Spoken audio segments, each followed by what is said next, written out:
Good morning, traders. My name's Charles, and this is the Pirate Traders live stream. Welcome, welcome. We're going to talk about the ES, the NQ, and the two-way auction process and try to give ourselves some insights as to what the market could do today. Let's jump right in. All right, well, first things first, I'm going to basically take all the trading that took place from the end of the day on Friday, and I'm just going to consider that all one big giant overnight range. Okay, so the little bit of trade that we had on Monday, I'm just going to completely ignore that and consider it all part of the overnight. So as far as I'm concerned, we are opening inside the previous day's range, that is inside Friday's range. And as long as we can stay above Friday's low, the highest probability is that the market will continue to go sideways or attempt to go higher.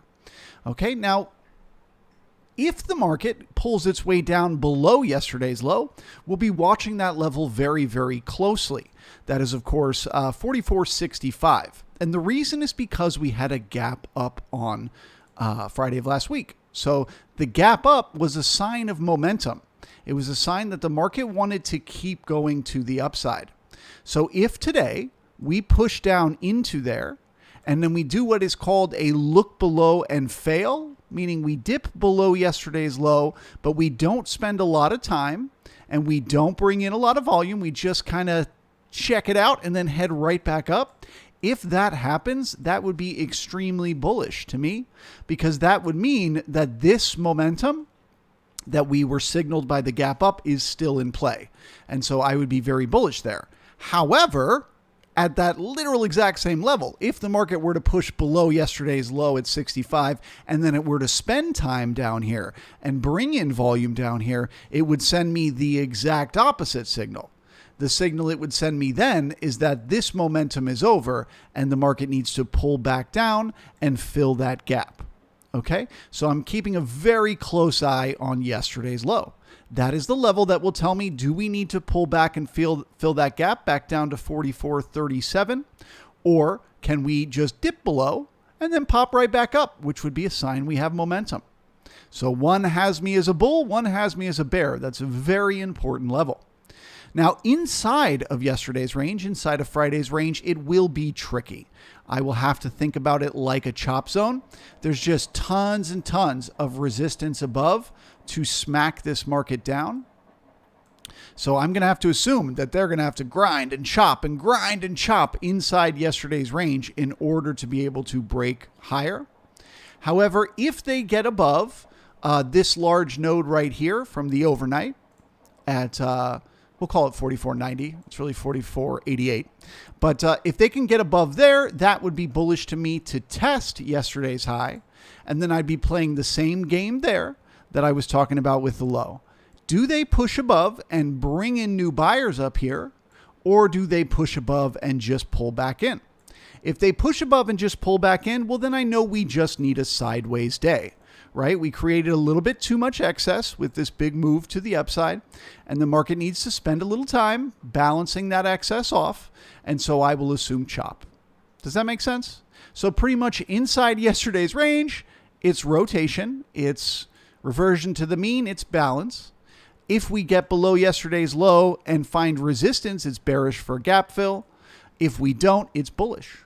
Okay? And if we break the high and we find support, it's bullish. If we don't, more rotation. Exciting times. I do declare exciting times. All right, so the market is open. We are seeing this as a chop zone. As always in a chop zone, we are looking for support and resistance and then asking ourselves what happens when we get there. So we're pushing into the first resistance right now around 44.74. What happens? Does the market get smacked back down through the opening price? Or are we able to keep grinding and break through that? Okay. And then we'll do it with the next support. And like I said, there's a ton of it in here. So we'll just watch it chop and just monitor for who's in control, the buyers or the sellers.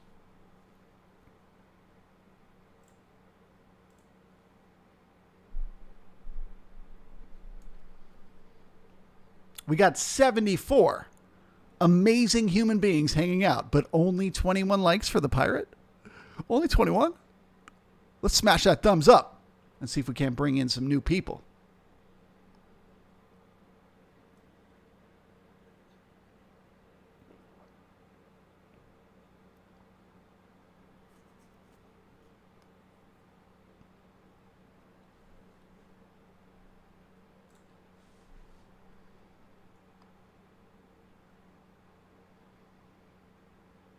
Okay, so we pushed through the first resistance, and we did not need to pull back down through the open. So that's like a little eensy-weensy tiny bit bullish, right? Nowhere near being in a position to make a call for the day, but just like as we're sitting here playing this game in a chop zone of, what's the market doing? How good of a job is it doing? That's kind of bullish. First check. So now what we want to see is they push into the next resistance around 44.80. We want to see them turn the halfback into support.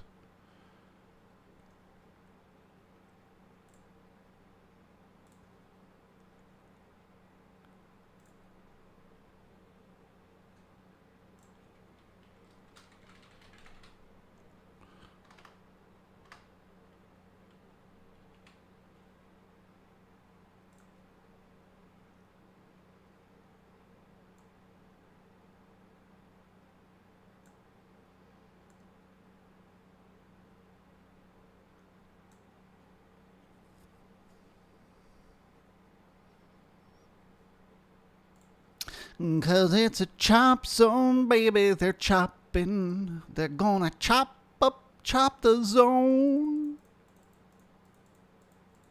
There it is.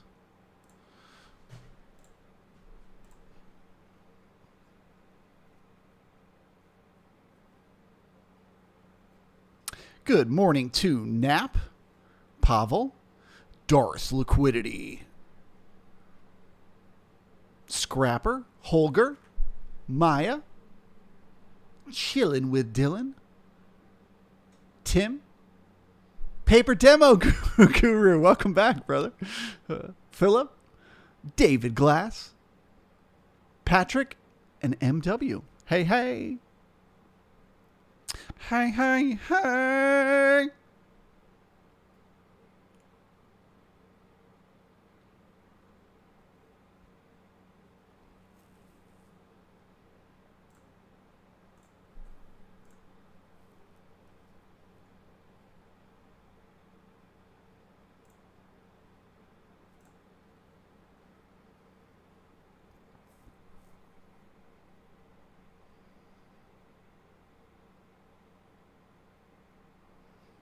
Nor Auto Trading in the house. Good morning to you. I know what your next question is. Can we take a look at the queue? Let's do it.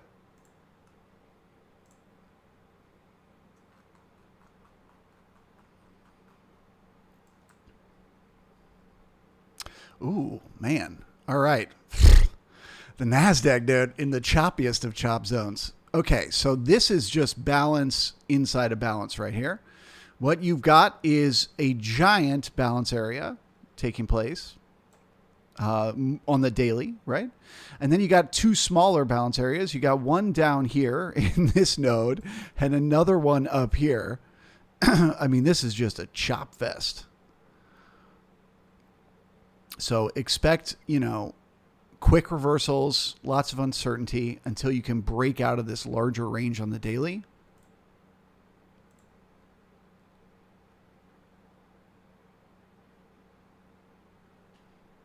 You can see that when we were finally able to break away from this large cumulative node, we went straight to the one above. Okay. So now the question is, what happens with this node, right? Are we able to break away from that, get some support and continue higher? If so, we'll be heading up to the next one. If not, right back down to fill that gap. Looking at it from a daily perspective, let's zoom in and look intraday.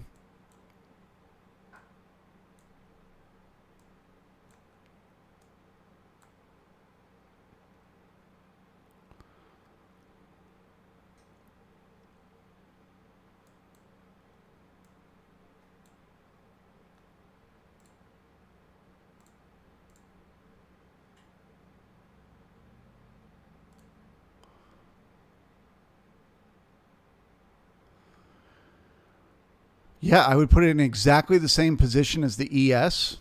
Chop zone, yesterday, Friday's high, Friday's low are your key levels. But here's what's jumping out at me at this exact second. We are pushing into this major node of resistance at 15,362. Okay? Major node of resistance. And we have a weak low.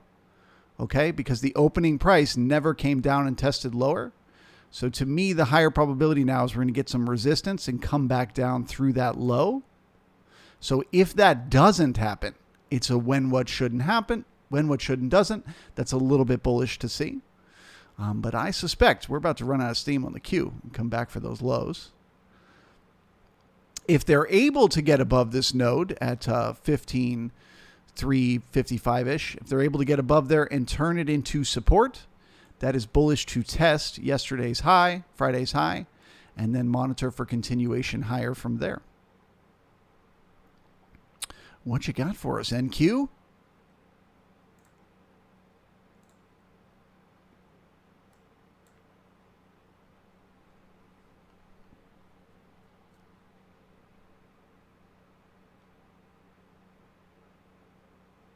So again, just looking at the delta here, these type of lows jump out at me, okay? Because it's the opening price and there were only 6 more buyers than sellers there. So likely there's liquidity waiting, right? Likely there's people who didn't get a chance to do business. So let's see what happens when this market gets smacked down. Do they need to come back for that business or not? There will be information in that.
Good morning to Kevin T.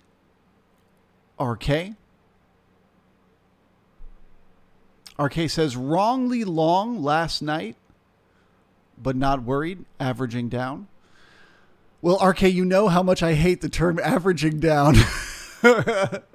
Right? That's just one of my personal trading rules I never, ever break. I never add to a losing trade. So if I get in the trade, I've already decided where I'm going to be taken out, right? I know where my stop is. So if my stop hasn't been filled, I'll sit in the trade. I will sit in the pain as long as I must sit, but I don't ever add to it. I've just found psychologically it has negative ramifications.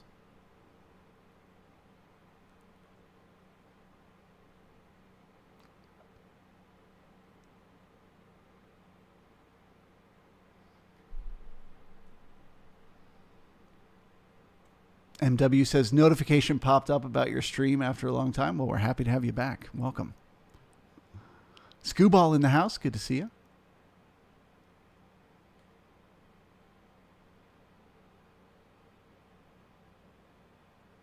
Frito, hope everyone has all their digits. Man, they were doing fireworks all night in my neighborhood. Like till 5 a.m. this morning. I could not believe it. I was so upset. All right, well, no resistance. They're at 44.80. Again, that's the second slightly bullish thing to see.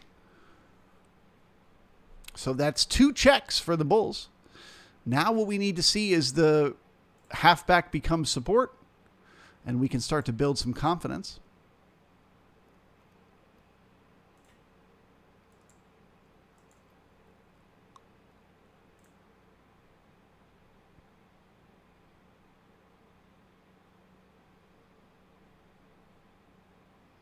777 in the house. Good to see you. Al, buenos dias.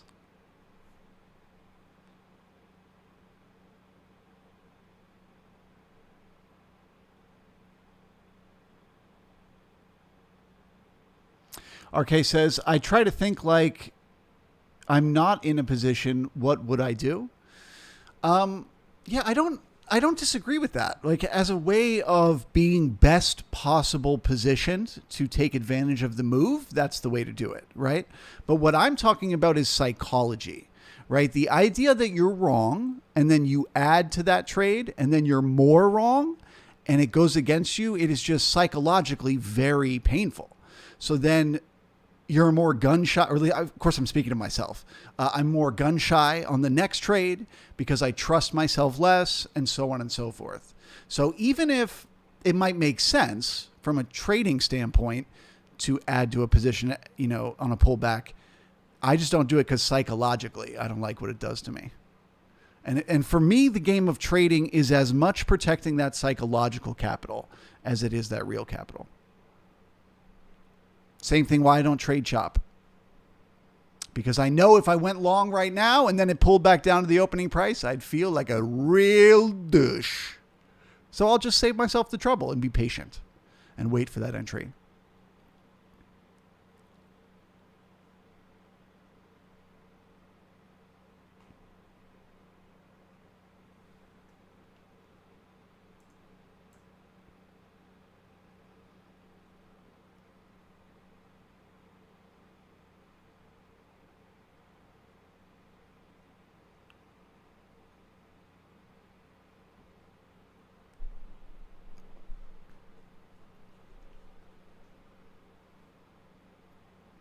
Okay, so we can call this short covering that we're getting here. And the reason that I say that is we're not getting any pullbacks. The market pushes higher and then it immediately pushes higher and then it immediately pushes higher. When it's doing this, that's not new people that are being convinced to go long. That's people that were short that are covering those shorts and are getting out of those positions, or FOMO buyers, the type of buyers who chase. So I still need to see a good, strong pullback. We've got an excellent reason to. We're pushing into resistance. We've got a low volume node that needs backfilling, and we still have to test that halfback to give those stronger hand buyers a chance.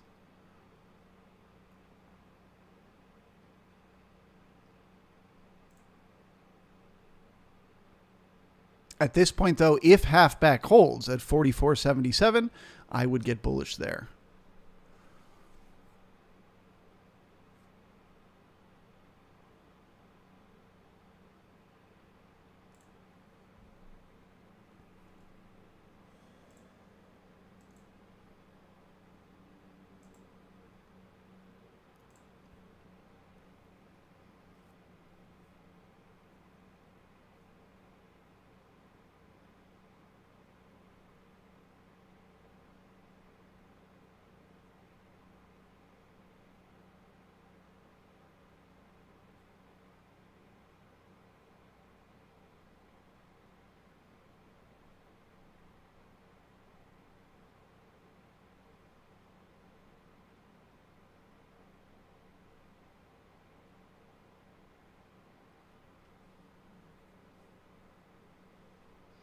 RK says he's out. Okay, well now you're calm, you're flat, so now you can look for the opportunity.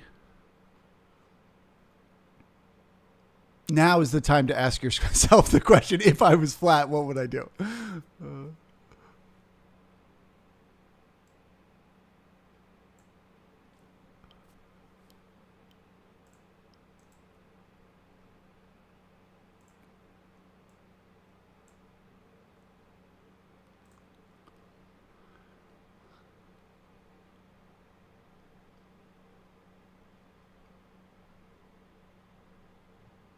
Michael says, Charles, can you describe what you're seeing that makes those two levels on the ES resistance? Yeah, so for those of you that are newer to the channel, it's kind of complicated how I know support and resistance. I just stare at charts all day, every day, and I just know. So it'll be a combination of a lot of different things. In this case, this morning, the reason I'm choosing this as the resistance is because we have this large node of volume right here. You see that little red candle right there? This is also the area where the market tapered off its support in the overnight. It's also the area where the market tapered off its support on Monday. And it's the area where the single prints from the range between Monday and now is. So that's what we call confluence. There's just so many different levels right there. Clearly, there's a lot of traders looking at that, right? So if they're going to put their orders somewhere, that's a good spot.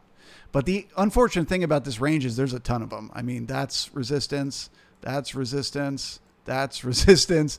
And when it's in a chop zone, they could lose steam at any moment. They may push all the way up to here and then come right back down. So we just have to wait until we get it and then see what happens at the halfback to have a better clue.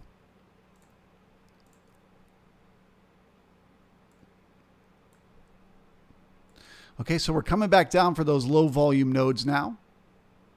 Generally, the market doesn't like to leave levels with less than 200 contracts inside the range. So if they can hold the support above it, that would be a when what should happens doesn't. That would be bullish. But the higher probability is a backfill here.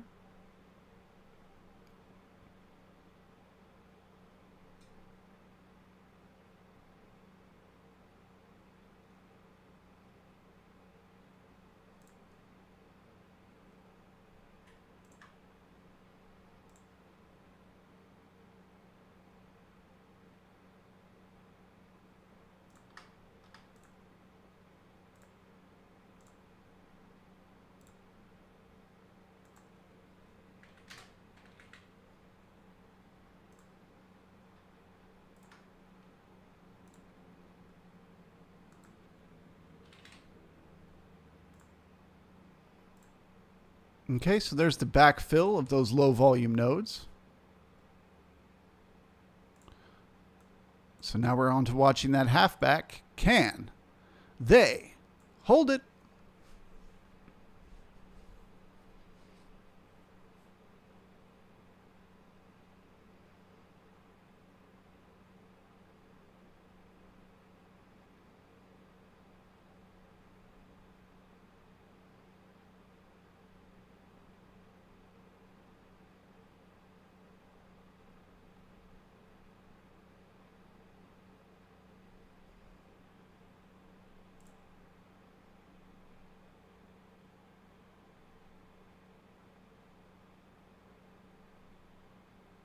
Pavel says NQ buff Friday's high. You mean above? Buff Friday's high. Ooh, yeah, it did. It tested. Yeah, that's bullish. All right, so moment of truth for the NQ. Can they hold this area right here between yesterday's high, where price currently is, and that node of volume we were looking at earlier? Can they hold it? If they can, that's bullish for continuation.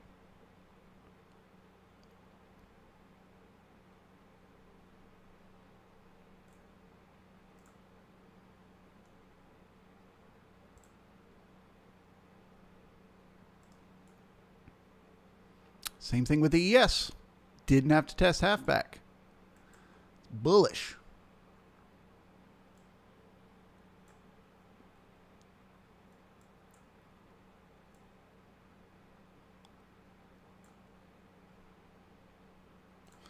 Next resistance, 89.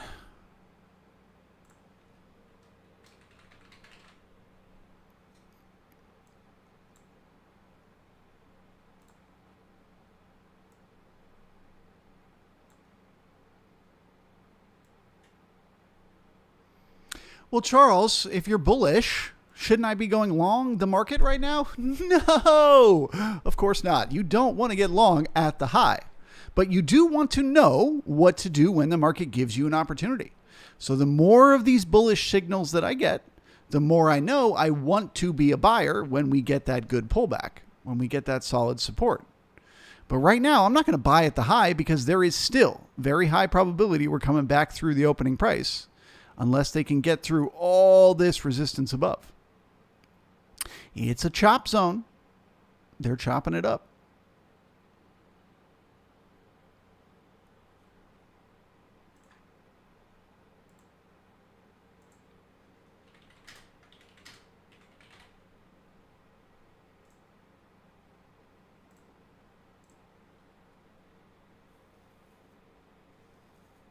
It's a trap. Well, it depends on your time frame, but yep, could be.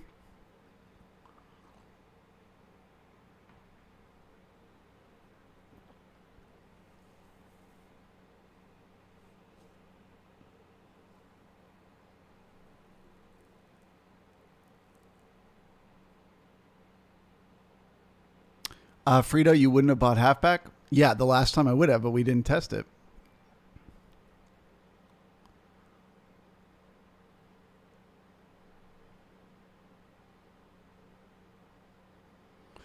Remember, I got to see the market do the thing I'm expecting first before I trust it.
Chilling with Dylan says news pop on the B print, meaning we got some news coming out in 6 minutes.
Got 101 people hanging out. Welcome. If you're wondering what you're looking at here, the chart on the left is a market profile chart of the ES, and the chart on the right is a Bookmap chart of the ES. The market profile, the one on the left, it basically just shows you the same information the candlesticks do. It just shows it to you in 3 dimensions. So you get to see how much time a market spent at each level, as well as how much volume it brought in. We can see that by looking at the letters and where they overlap. So basically each letter is like a candlestick. It represents a 30-minute time period. And wherever there's a big chunk of letters, that's where the market spent a lot of time. And then the volume profile on the side, where there's a big chunk of volume, that's where the market brought in a lot of volume. And so essentially we use that information to understand who's doing business where. The Bookmap is showing you the liquidity that's in the market, meaning the orders waiting to get filled. And then once the market gets to that level, what happens? Does the liquidity disappear or does it stay? So we know, for example, that when the market came up here and broke through the resistance at 80, somebody put in some orders up here at 90. And they're still there. so on and so forth.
Believe it or not, these icebergs at the high are actually bullish to see. You're thinking, but Charles, they're trying to smack the market down. Isn't that bearish? Well, no. Because the way they're doing it at these exact levels, they're trying to smack the market down, but they're trying to build up stops above, which means they're planning to come back for it.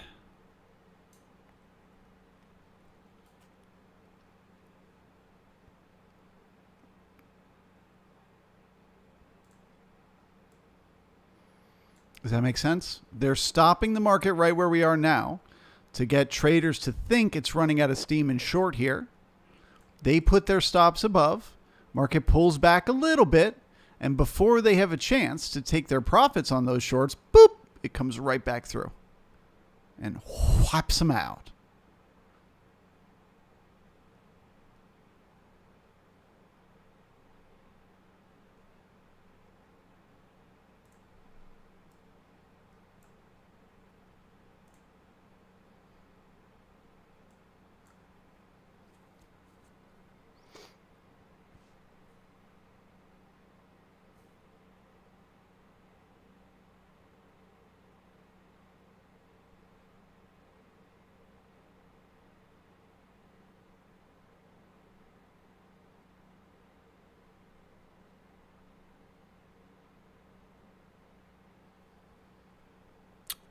Deborah says, so at this point, you're waiting for halfback to enter?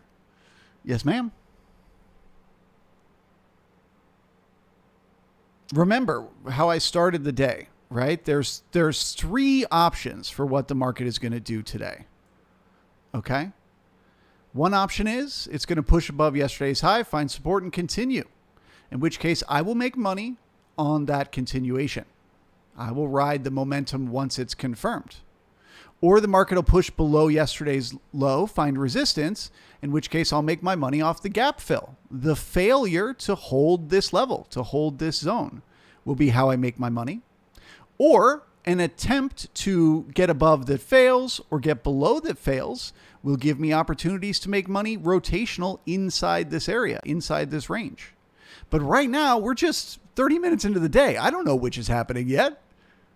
It could be a sideways day. It could be a down day. It could be an up day. Literally any of those things are possible. So better I use this time to sit back, relax, and figure out what the market's doing.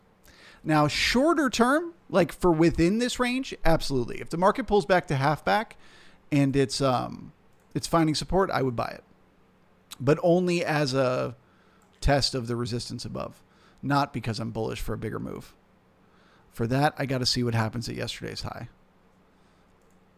And you say, but Charles, you know, the market moved 20 points or whatever, or 14 points, and you missed it. You weren't in a trade. Well, that's fine, right? There's how many points is there for that gap fill? 30 points. So cool. Let you play with your little 10-point, 5-point trades, guessing, chopping up, getting, beaten up. I'll wait till the good opportunity comes. And when it comes, it'll be such high probability. I'll know I'm right. I'll feel confident. I'll know exactly where to put my short, exactly where to put my stop. Whereas right now in the chop zone, it's really just a guess. And so if I'm just guessing, where do I put my entry? Well, at least if the market pulled back to the halfback, I'd know, right? If the market pulled back to here and I'm seeing that support, well, now I know I can buy here with a nice tight stop. But until one of those things are shown to me, I have to just let the market do its thing. That's just the way I trade. All right, market's got a poor high. Well, there's the repair of the poor high. Okay, so you see they just did that? So they smack the market down again and again and again at this exact level, getting you to short, short, short, short, short. They start to bring it down, and as soon as you think you're going to make some money, boop, they come right back up. You son of a gun.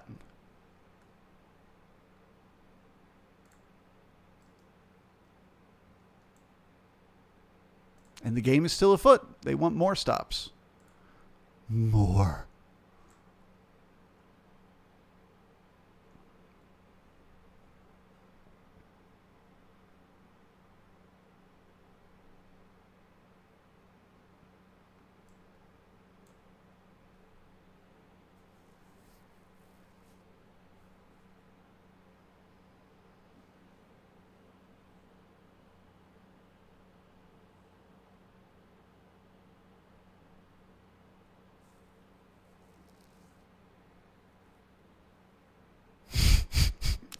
Okay, more stops. T-shirt. That's actually a good idea. If no one would get it, but like an image of the little icebergs and then it says more stops.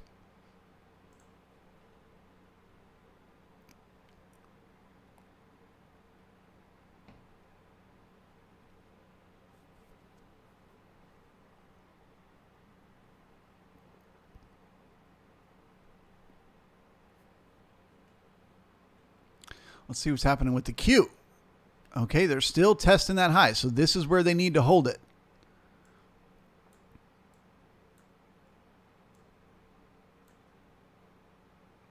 I guess they could pull back to halfback. But yeah, at this point, they absolutely have to hold 15,340. If not, they're coming back through that opening price. Why, Charles? Why are you saying this? Well, because they did it. They won. They got above yesterday's high. Yay! Right? But what's happening? Well, they're not bringing in new buyers.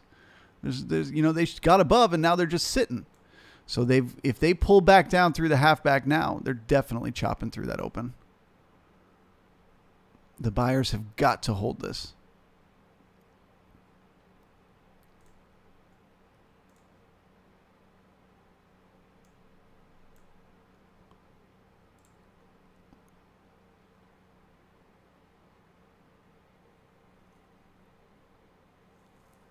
Wanted says, so how do you know when the market is going to break?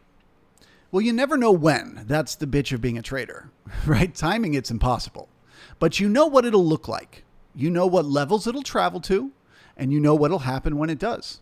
So right now, both markets call it halfback. When it gets to that level, if it holds, right? If they pull back down to halfback and they hold, they're coming back for the high. If they cannot hold, they're going to break lower and head for the low. When is that going to happen? Is it going to happen in 2 minutes? Is it going to happen in an hour? I have no idea. But I know when we get there, I'll be able to know what's happening, right? Just like I know what's happening in resistance.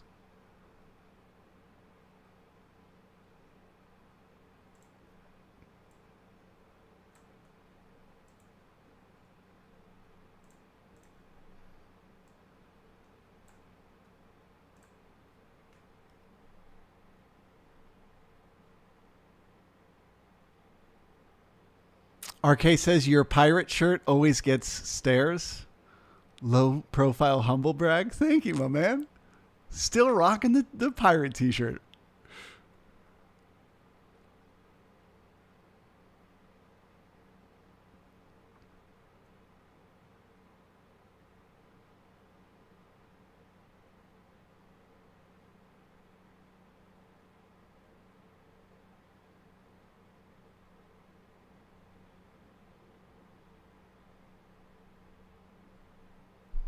Scott! Woo! Congratulations, brother. Wife gave birth on the 30th. That's awesome. Any advice on the NQ? Yeah, like I said, if they can hold yesterday's high, that'll be the important level. I still consider this choppy because of how weak that low is. It was low volume and it was the opening price. So that to me is a sign that the market needs to come back for it. But if they can hold this level here, if they can keep the market above here, then they've got legs to keep going higher. So cautiously bullish, I would describe myself on the Q. And let's see what happens at halfback. Of course, if they don't hold that halfback, they're coming back down for the low.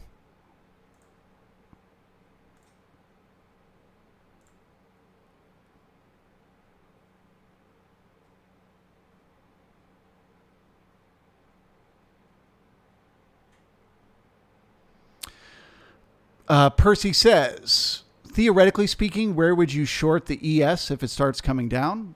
Right now, which is not a trade I suggest, but if I wanted to short in a chop zone, I would be shorting resistance, right? So what I would have done is when the market was opening down here, I would have just layered in like one contract here, one contract here, one contract here, one contract here.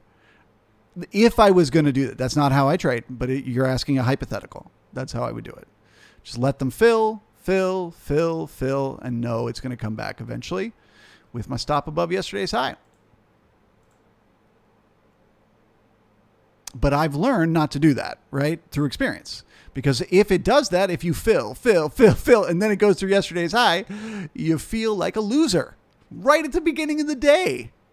And then you don't have your full mental capacity for the rest of the day. So better for me personally just to wait and watch and see what happens.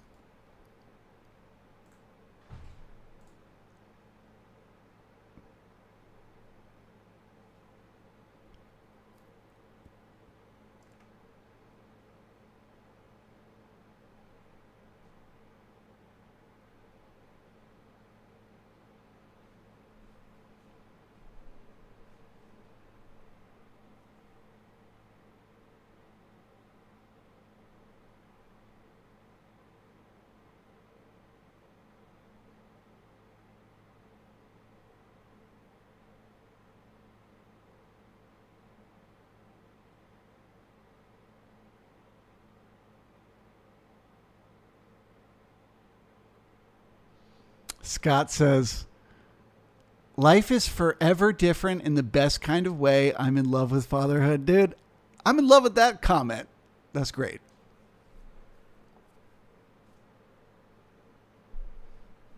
That child is the only real thing that you'll leave behind when you die.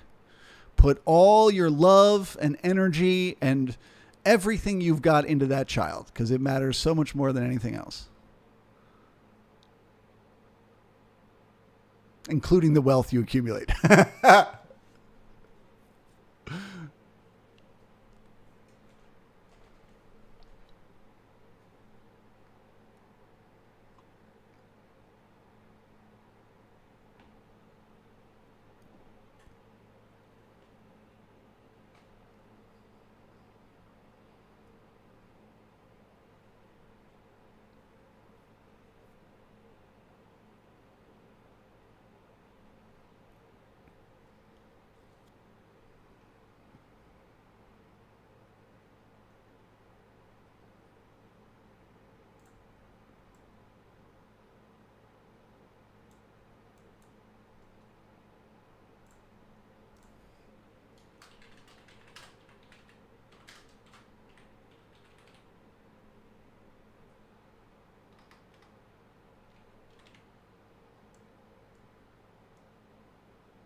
Feels like the NQ may be leading the ES. Let's see if the Q is back to its support. Oh, not yet.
All right, well, with that, I am officially bullish on the NQ for sure.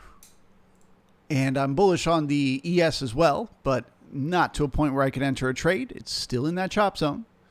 However, I will now look at this level as strong support. We just spent all that time grinding around in there, around 44.84. So that should hold moving forward. And as long as it does, I will assume we're going to keep pushing up into resistance. And then, of course, if that breaks, then I'll be looking to pull back to halfback.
Oh man, I didn't even realize I didn't even realize there was an FOMC meeting today.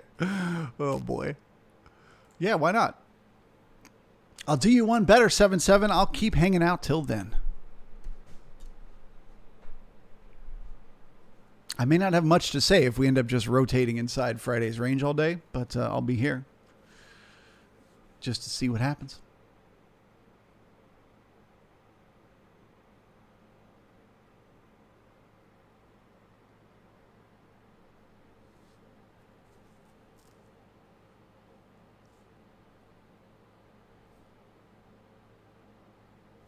Okay, so the tick chart that we have here is showing us momentum on the underlying shares.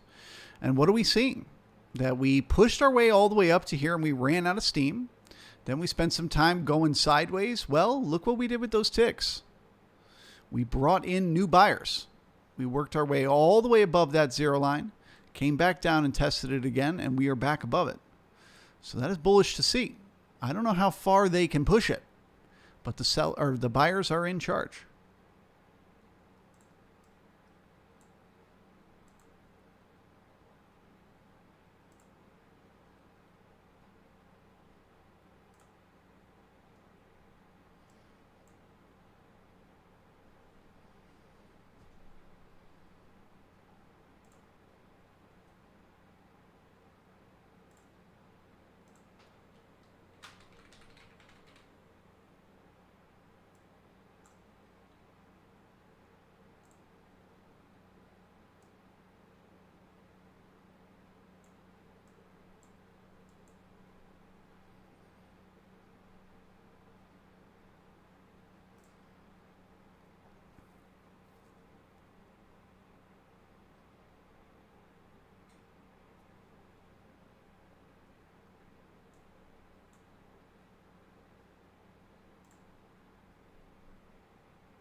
69 at the high.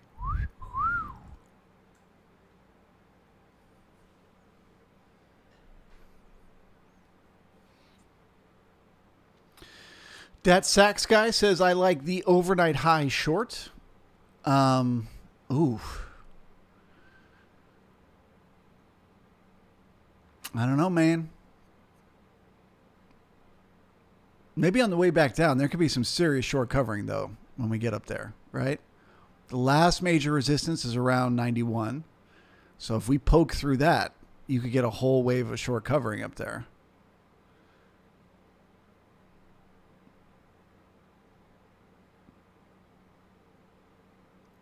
Right? Imagine all these sellers that sold in here in the overnight. All those sellers, where are their stops? Dun dun. So if you're able to push through that resistance, you could get a little short covering rally there.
All right, so NQ is about to repair its first week reference above.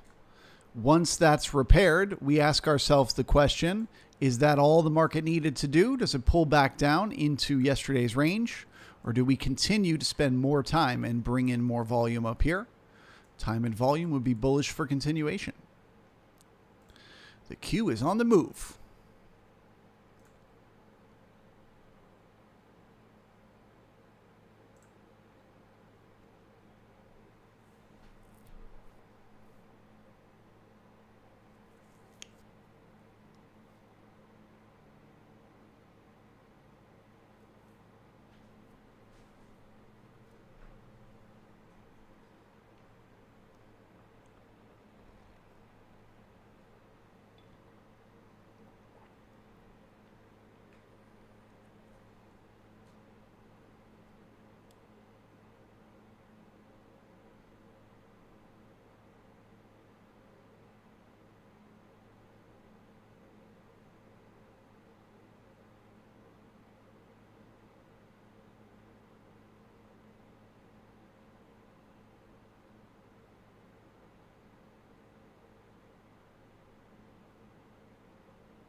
Okay, my guess, looking at this node right here at 44.90, where they're just piling on the volume. See how it's getting darker and darker and darker? They're just putting more and more and more liquidity in there. I have a feeling they're just trying to scare price away right now, and that likely a lot of that will disappear as the market comes back up and through. But anyway, it'll be one more data point to consider once we get there.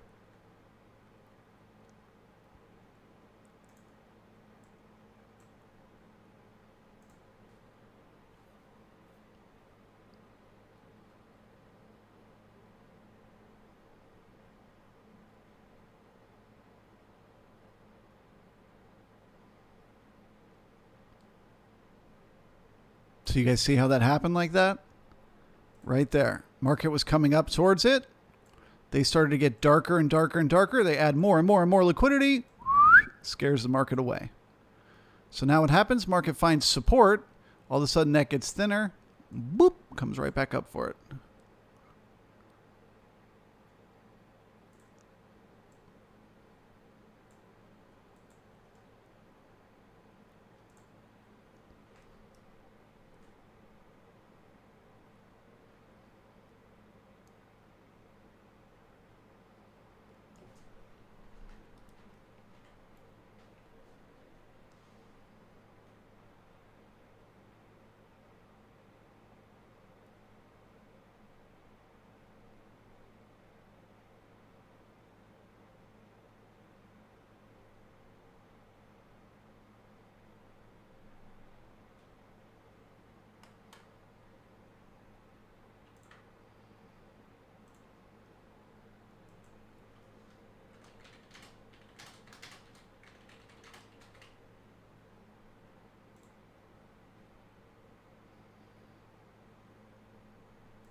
Okay, we got another poor high. Often the market pushes away from a poor high, looking for support. Then it comes back to repair it. Immediately repairing it would be more bullish to see.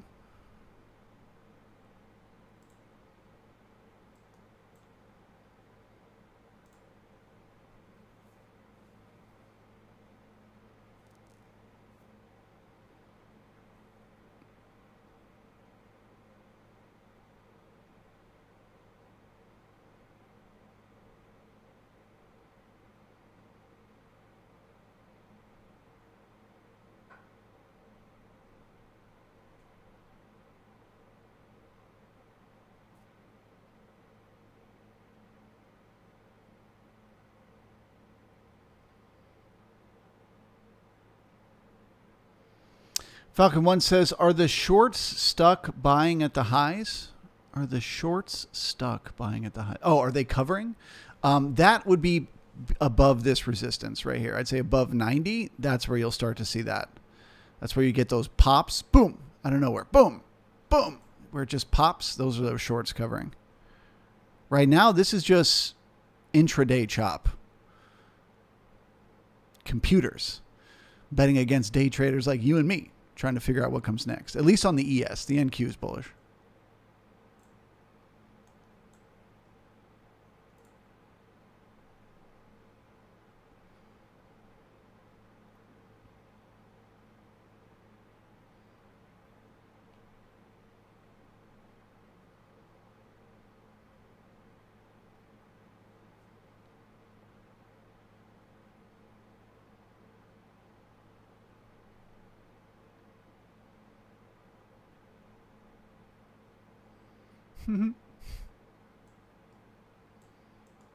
Where you going? Nowhere.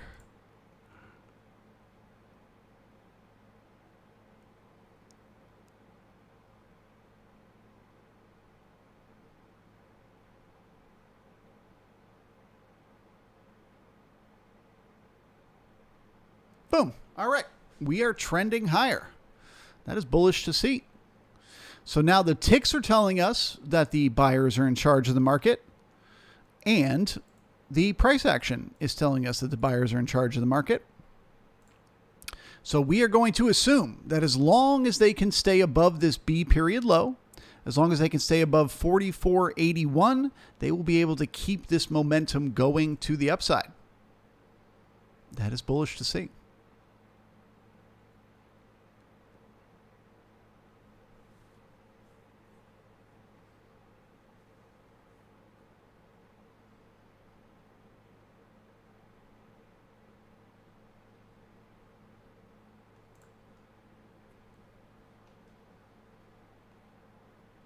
Okay, so now, as I said, suddenly as we start to get closer and closer to this node, what's happening? It's getting lighter and lighter.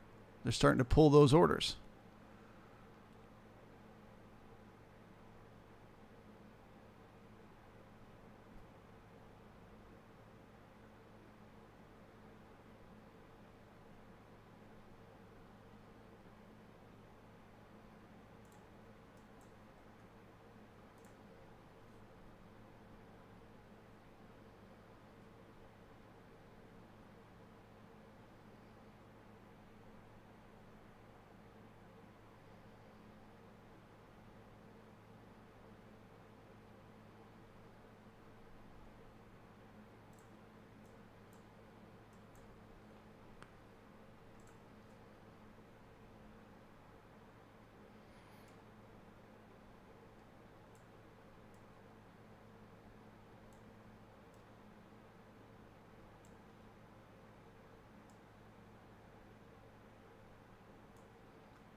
Okay, so we got up to that node. They, of course, disappeared it. It was not real resistance. Nobody really wanted to sell there. They just wanted to convince you that they were going to get the market to come up there looking for that liquidity.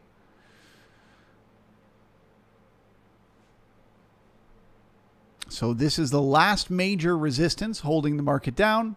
If we're able to get through this, the momentum should pick up to the upside.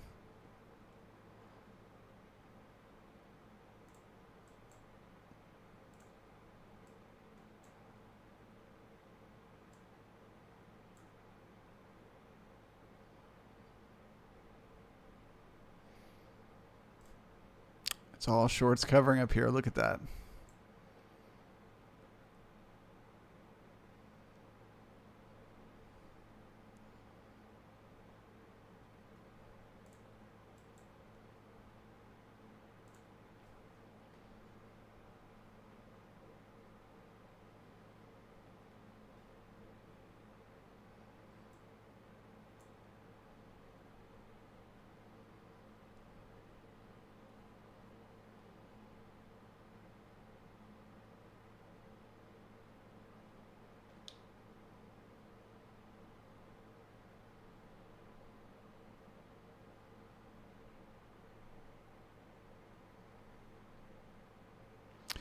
Wanted says, but buyers aren't doing a great job of pushing the market higher.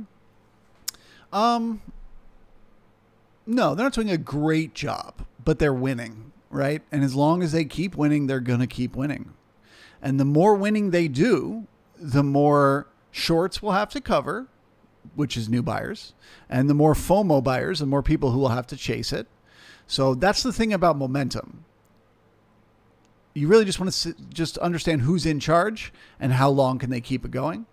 But I do agree. This is not like crazy bullish, but they are in charge. Let's see how far they can push it.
Edgar says the NQ can't push the market up, waiting for ES to break up. Yeah, I think that's fair. The NQ got the ES to where it is, but now the ES has to do the heavy lifting. Got to break through that resistance. Got to break on through to the other side.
Design Nub says you do not want to make Pappy angry. What would make Pappy angry? Do tell. All right, so here we go. They got the momentum. They got the trend. They got the ticks. Now, can they hold it?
Designer.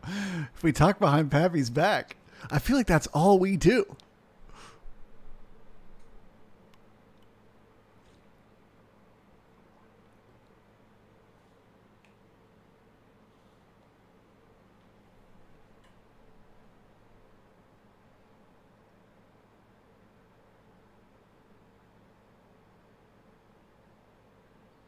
These buyers are crazy. They won't let the market pull back at all.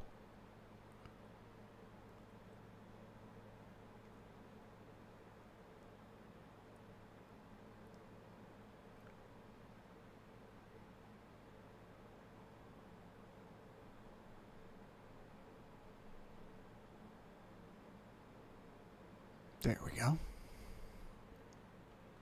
All right, so testing the first support right around the base of those single prints, 86. Is that all the market needed to bring in the buyers? Let's watch those ticks. Do we get a bounce? If not, we're looking to test 84. Same thing there. And if not there, that B period low. It's the last chance for the buyers. Can they hold it?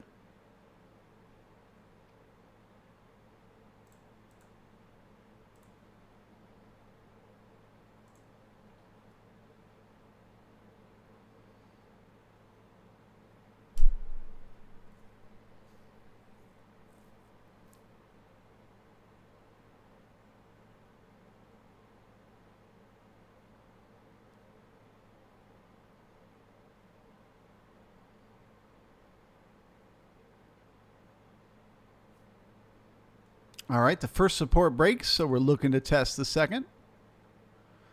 It's a big old node around 84. Can they hold it?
All right, so we found support and we bounced on the ticks. That is bullish to see. So the question is, can they get back up through that resistance at 44.91?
Frito says, it looks like a day of waiting.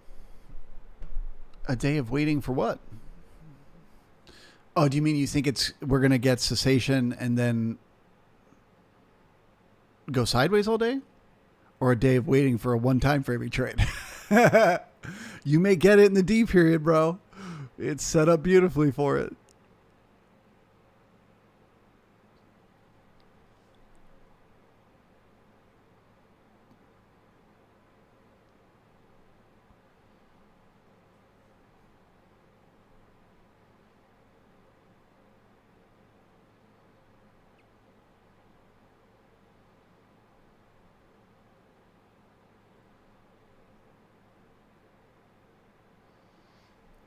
David says, NQ looks like a pullback.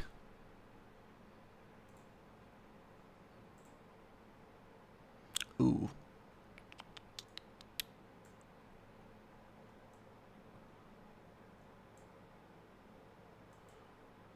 No, you're good. Still trending, still above yesterday's high.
All right, so here we are back up in this resistance.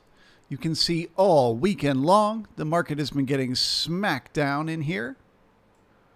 So is this finally enough momentum? Did we finally just bring in enough buyers to break through? If we can, I would look for short covering up here. But they got to break through first.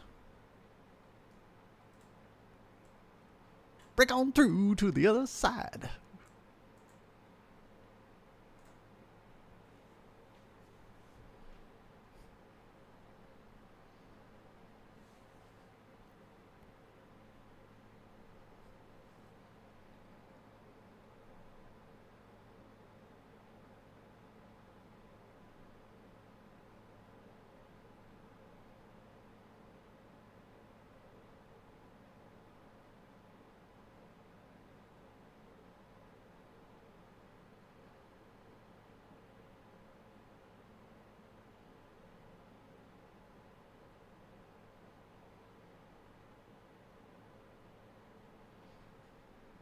Okay, so with the printing of the D period, we can move up our level that we would consider cessation of the trend, the end of the trend, to 2 ticks below that C period low. So for the buyers to remain in control, they got to stay above 44.83. They pass back through there. The momentum is over, and we're looking to go sideways. So for the 8th time today, can they hold it? They are working so hard. As somebody made the comment earlier, they're getting nothing for it. I would agree. Now we've reached a place where these buyers have worked so hard to get up here. If they don't break higher from here, they're getting nothing for it. This trend will come to an end. So keep a close eye on that C period low. It's now or never to break out of this range. Can the D period hold?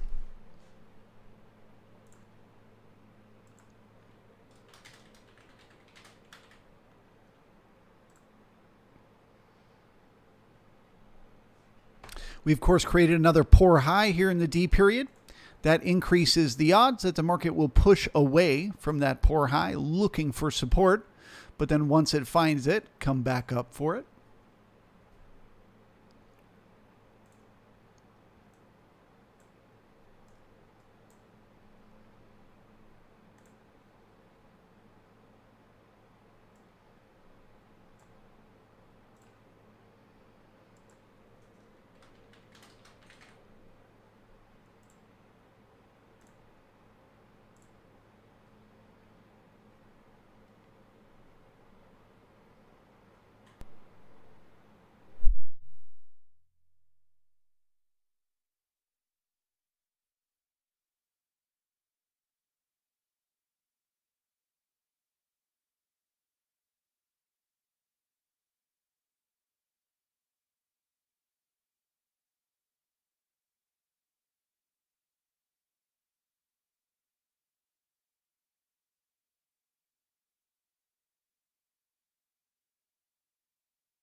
Kevin T says, can it break resistance? It's a great question. Come on, bulls. You got the momentum. You're building up tons of stops up there. The fuel is on the fire. Why won't this fucker burn? Sometimes it's a matter of time. It's such a bitch to time the market, you know?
PSC says, what do you think of pivot points? One at 44.90 on ES.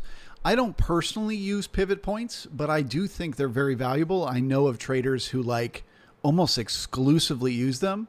And if you're a master, like if you just deeply understand why the pivot points are where they are and what to look for to confirm that you're going to get it, I know they're a very valuable tool, but I've just never put in the work to master them.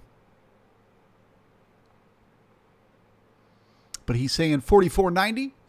I would just, the only caution that I would have with looking at 44.90 as a pivot point, like I said, is there's tons and tons of stops up here, right? So the market's just got, it's like, I don't know how else to explain it. It's like a magnet, you know what I mean? The market wants to get up there and fill that liquidity. They want to roast all these sellers from the overnight or over the weekend. They want to get them all.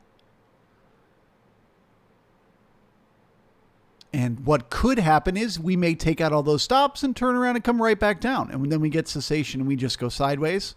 Or we may take out all those stops and then that convinces a bunch of new people to buy and the momentum could go all day. So regardless of the level that we're at, I'm more interested on what happens here.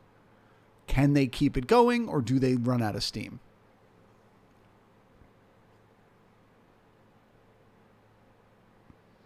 Kevin says, waiting for FOMC at 2 p.m. can get choppy. That's a good point too. If they wanted to make a bigger move today, it'll probably be after the FOMC. But this is why I trade momentum the way I do. As long as the buyers are in control. They have been in control since the opening bell. Literally, the NQ couldn't go down a single tick. That is information. I will not change my mind until that information changes. No matter how long it takes, timing the market can be difficult. I don't know when the move is going to happen. But right now, the buyers are in control. So the higher probability is that that move will be up whenever it does happen.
Okay, so there's the repair of that poor high.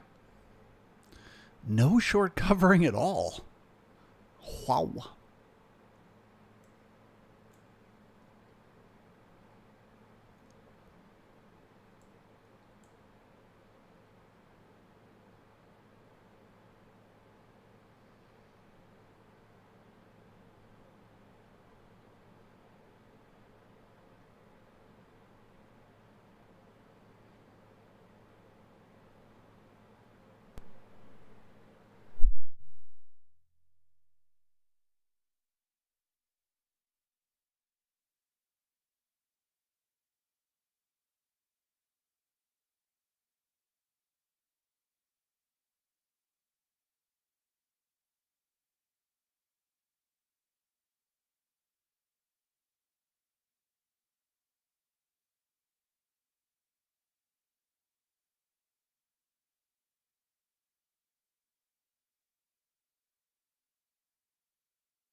Oh, you're saying NQ is cessation?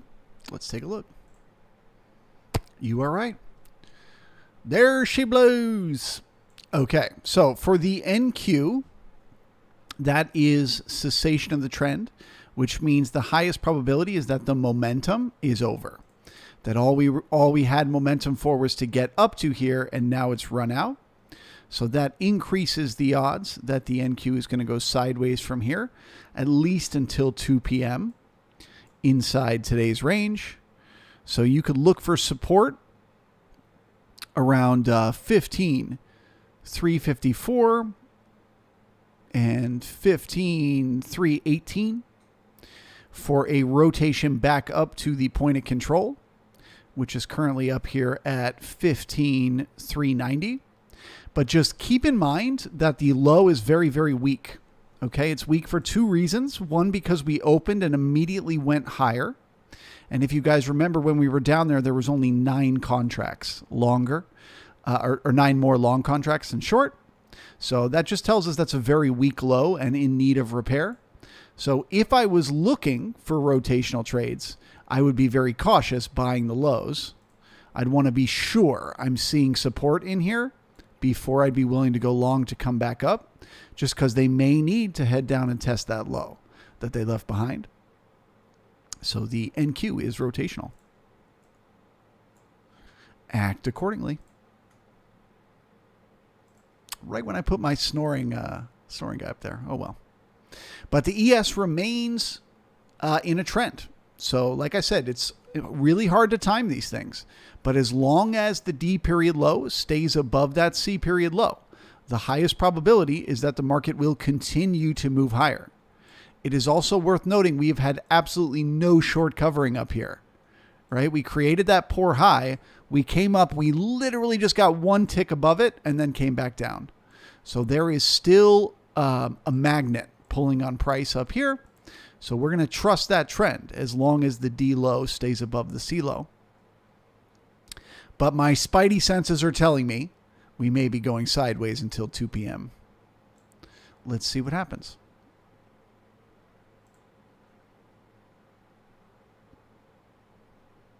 Another sign that we're running out of momentum. Look at how hard we worked to get these ticks above the zero line, and they just keep breaking lower. That is obviously less bullish to see.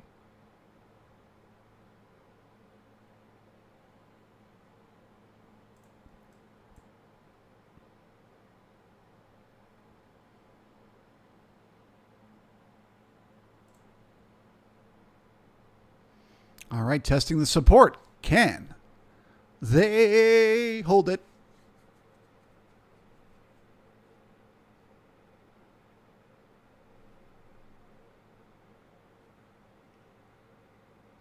Got 104 people hanging out, but only 69 likes.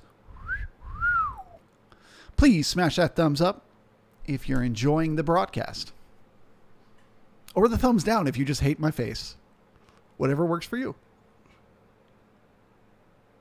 Scalping strategy. Good to see you.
Cloud says, how are you convinced the market is bullish? Well, convinced is a tricky word. So the market being bullish, air quotes, is one thing, right? What the market is right now is trending. So it's not an opinion. I'm not stating that I think it's trending. I am stating a fact that it's trending. We have a very specific set of guidelines that we use to understand what the market is doing. When each 30-minute time period continues to make higher highs and higher lows over the previous 30-minute time period, that is a market that is trending. Okay? So that's not an opinion. I'm just stating a reality that's happening. Now, whether or not I think that trend can keep going, whether we can do another 20, 30 points higher from here, as I've said, to me, it's all about the resistance, right? If we look here all weekend long, when the market has tried to get above here, what has happened again and again? It's been smacked right back down, right? Over and over, it keeps getting smacked right back down. So to truly be bullish, air quotes, like convinced the market's going to make a big move higher, I got to see it break through that resistance. Then I can really feel good, right? So I would describe myself as like mildly bullish, but as far as the market generated information is concerned, the market is telling me it absolutely can push through there. Just it doesn't know when, not yet. The NQ told us it can't keep going. The NQ told us it's going sideways, but the ES is still saying that it can go higher. That's not me saying it. It's the ES saying it. And that's an important distinction. By not using my opinion and instead using the market generated information, I will be right more often. Speaking of which, we will have some new market generated information in about 3 minutes, as the goal for the market at that point will be to stay above that D period low. And so we'll see, can they break on through that resistance or not?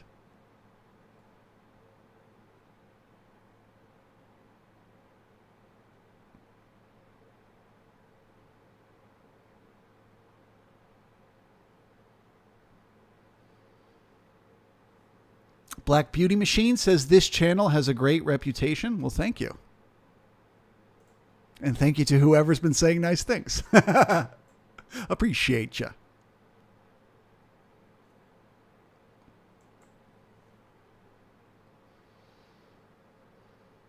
Cloud says, I think when we squeeze all the shorts, the market will resume the downside.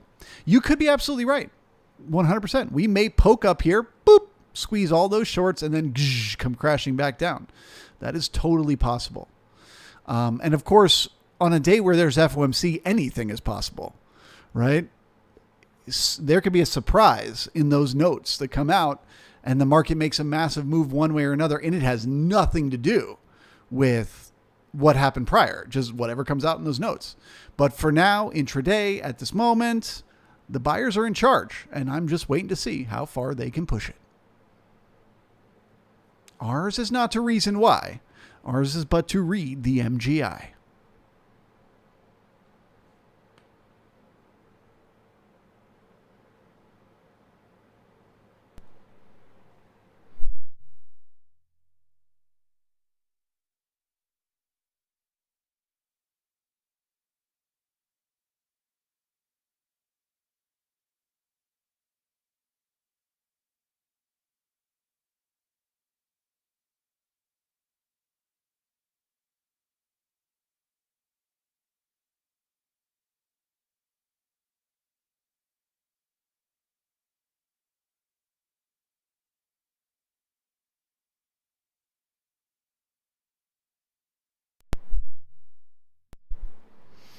MW, close. It's not a rap lyric. It's a Jody for those in the military.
Well, what an exciting morning it's been so far. We've all been sitting on the edge of our seats. Almost, it's an overwhelming how exciting it is. But here's our moment of truth, right? If they're going to keep this momentum going, if they're going to head back up through that D period high, they got to hold that D period low. So as the ticks begin to dip back below the zero line, we can look for that next bounce. They're either going to hold it or they're going to fail.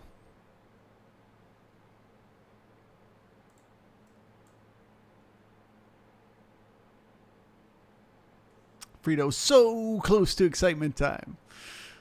Oh, I see why you're excited. That one's losing. It's losing its value over time here. The less the buyers get for it, the less likely they'll be there. But let's see what happens.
Dun dun. Dun dun. Dun dun. Dun dun dun dun dun dun dun dun.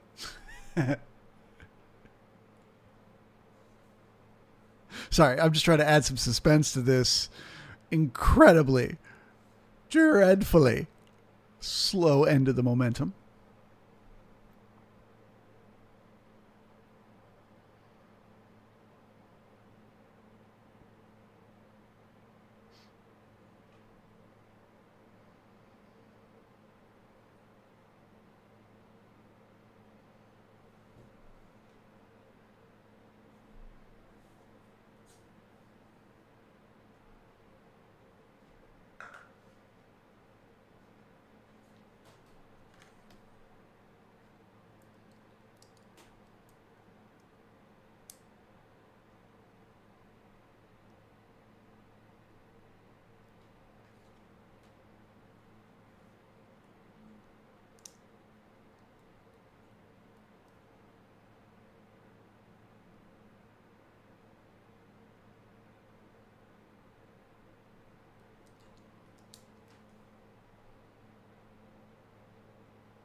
Raphael says, good morning, Charles. Just got here. Any ideas for the rest of the day? Yeah, I think you should go back to whatever you were doing until 2 p.m.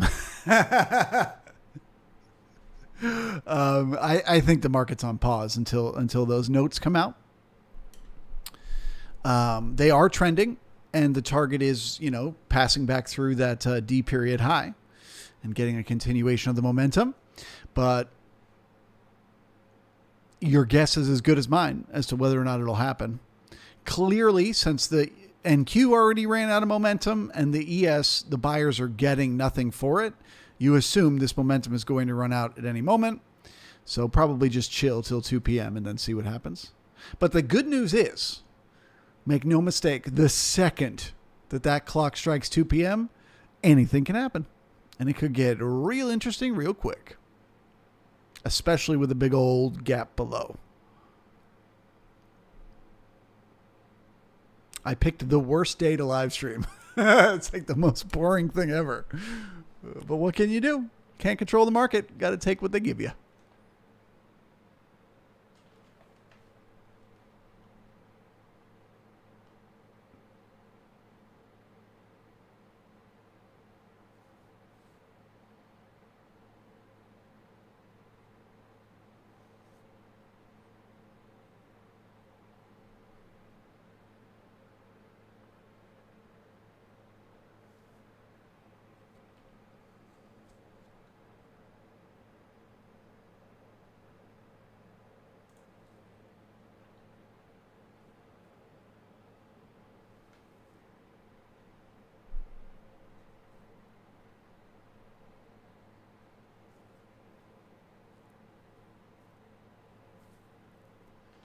If anybody's got any questions for me, let me know. I'm here and there's nothing else to do.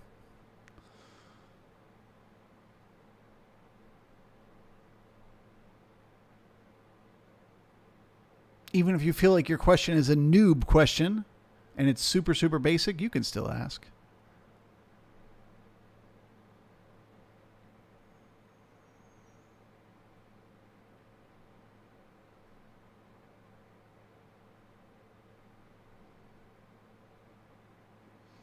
Frito says, what the broadcast lacks in excitement, it has a dose of reality. That is true.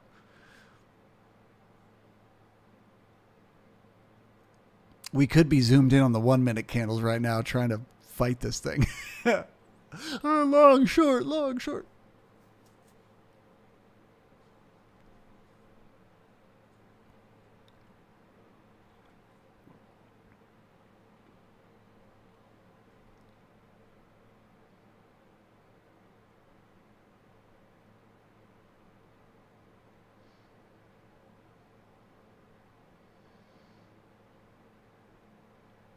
Alyssa says, VWAP before FOMC, please. Where's the VWAP? Tell me the level. I'll tell you if we're going. All right. Frito's in his trade. Does the market hold the trend, or is the trend about to come to an end? Moment of truth. Dun, dun, dun, dun, dun, dun, dun, dun. And it's over. Of course, I know you're still in it because you're a 5-tick cessation man. But to me, this market is now rotational. And the highest probability is that we're going to rotate. So I'll say the word for word exact same thing I said on the NQ, which is there's nothing wrong with buying support down here for a rotation back up to the point of control. However, be very cautious because this is a weak low and it desperately wants to be tested. And as soon as you test it, you could get the piling on of those gap fill traders. Okay. So the assumption is until 2 p.m. So for the next 2 hours, the market's just going to rotate up and down inside this range and continue to come back to the center of the range. And we'll see what happens at 2 o'clock. But be cautious near the lows just in case they try to liquidate early.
Nothing from anyone here.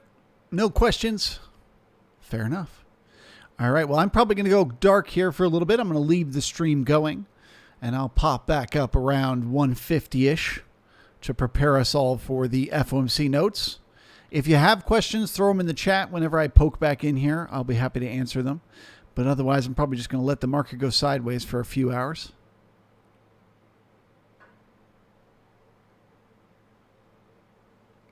Cheers.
Wanted says 4,000 contracts bought at 44.84. No idea what happened there because of such a big number taking profit.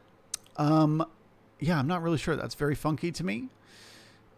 It looks like, yeah, honestly, I don't know what that is. My guess would be a larger player doing accumulation. But I don't know. That's very strange because you've got the iceberg, which is showing you that the larger participant is going short, right? But then you've got this giant delta that is showing it with stops that got squeezed out, short stops that got squeezed out up there. So I honestly can't make sense of that. Sorry.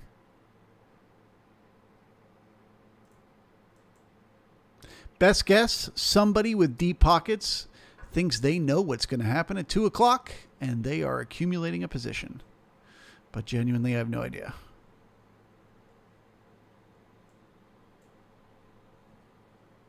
Okay, so as the market starts to work its way down here below value, the value area is this blue box that you see shaded in here.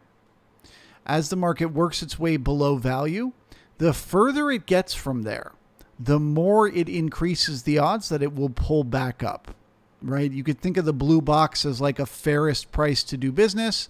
This is a place where both buyers and sellers are kind of safe to do business in here. So the further you move away from there, the more and more risky it is for the sellers, right? Because the fairest price is up here. So the better the odds, the further we move away, that will pull back up to that point of control. However, I just want to note, once again, that the low is very weak.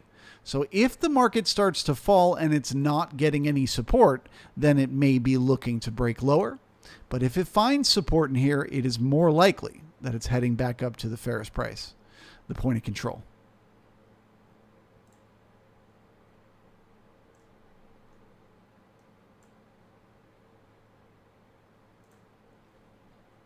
Wake me up if it will go. I'd rather stand by and wait for the show.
Truman says, why do blocks of liquidity sometimes attract price and sometimes repel it? Again, I'm not sure I have like a brilliant answer for you, but the long and the short of it is everything that you see happen in the market every day is happening to convince someone somewhere to do something, right? Think about it like an art auction. They bring out the painting. They talk about the painting. Everyone in the room has an idea in their head of what that painting is worth. So they start the bidding at $1,000 and no one's willing to bid. So they lower the bid to $900. No one's willing to bid. So they lower it to $800. All of a sudden a hand goes up in the air. And the bidding is at $800. We are $900. Now like 10 hands go up in the air. Like, you tell me why those 9 people who weren't willing to pay $900 10 seconds ago are now willing to pay $900 just because one guy was willing to pay $800. It's just the nature of humans. Like, the things we see influence what we think and how we feel. So putting liquidity into the books is sending a signal to everyone who is currently participating in the market, right? It's giving them a piece of information. It's saying if the market goes down to here, there's going to be buyers. It's going to bounce. So if you are long right now, you're either saying to yourself, oh no, I'm going to get squeezed. I got to get out and put my order back in down here. Or you're saying to yourself, well, I'm fucking sweet. I'm good to go because we're going to find support there and then turn around and head back up. Or vice versa, right? If you're short right now, you're thinking, yay, I should pile onto my short because we're going to head down there to fill that liquidity. So they put the liquidity there to affect the market. What effect it ends up having is based on more of the participants being net long or net short. More of the participants believing the market will go up or will go down. But where this gets crazy is that those opinions can change in a fraction of a second. Out of nowhere. 2 seconds later, people that were not willing to buy are suddenly able to buy. So it's like it works as a magnet to pull price to it until all of a sudden everybody that was going to fall for that has, and then it becomes the rejection away. So I try not to spend too much time trying to explain why the market does things, and more like just try to study the behavior. What does it do over and over again? Who cares why it does it, but just what does it do? And that's what liquidity do. It work as magnet to or away. The chop continues.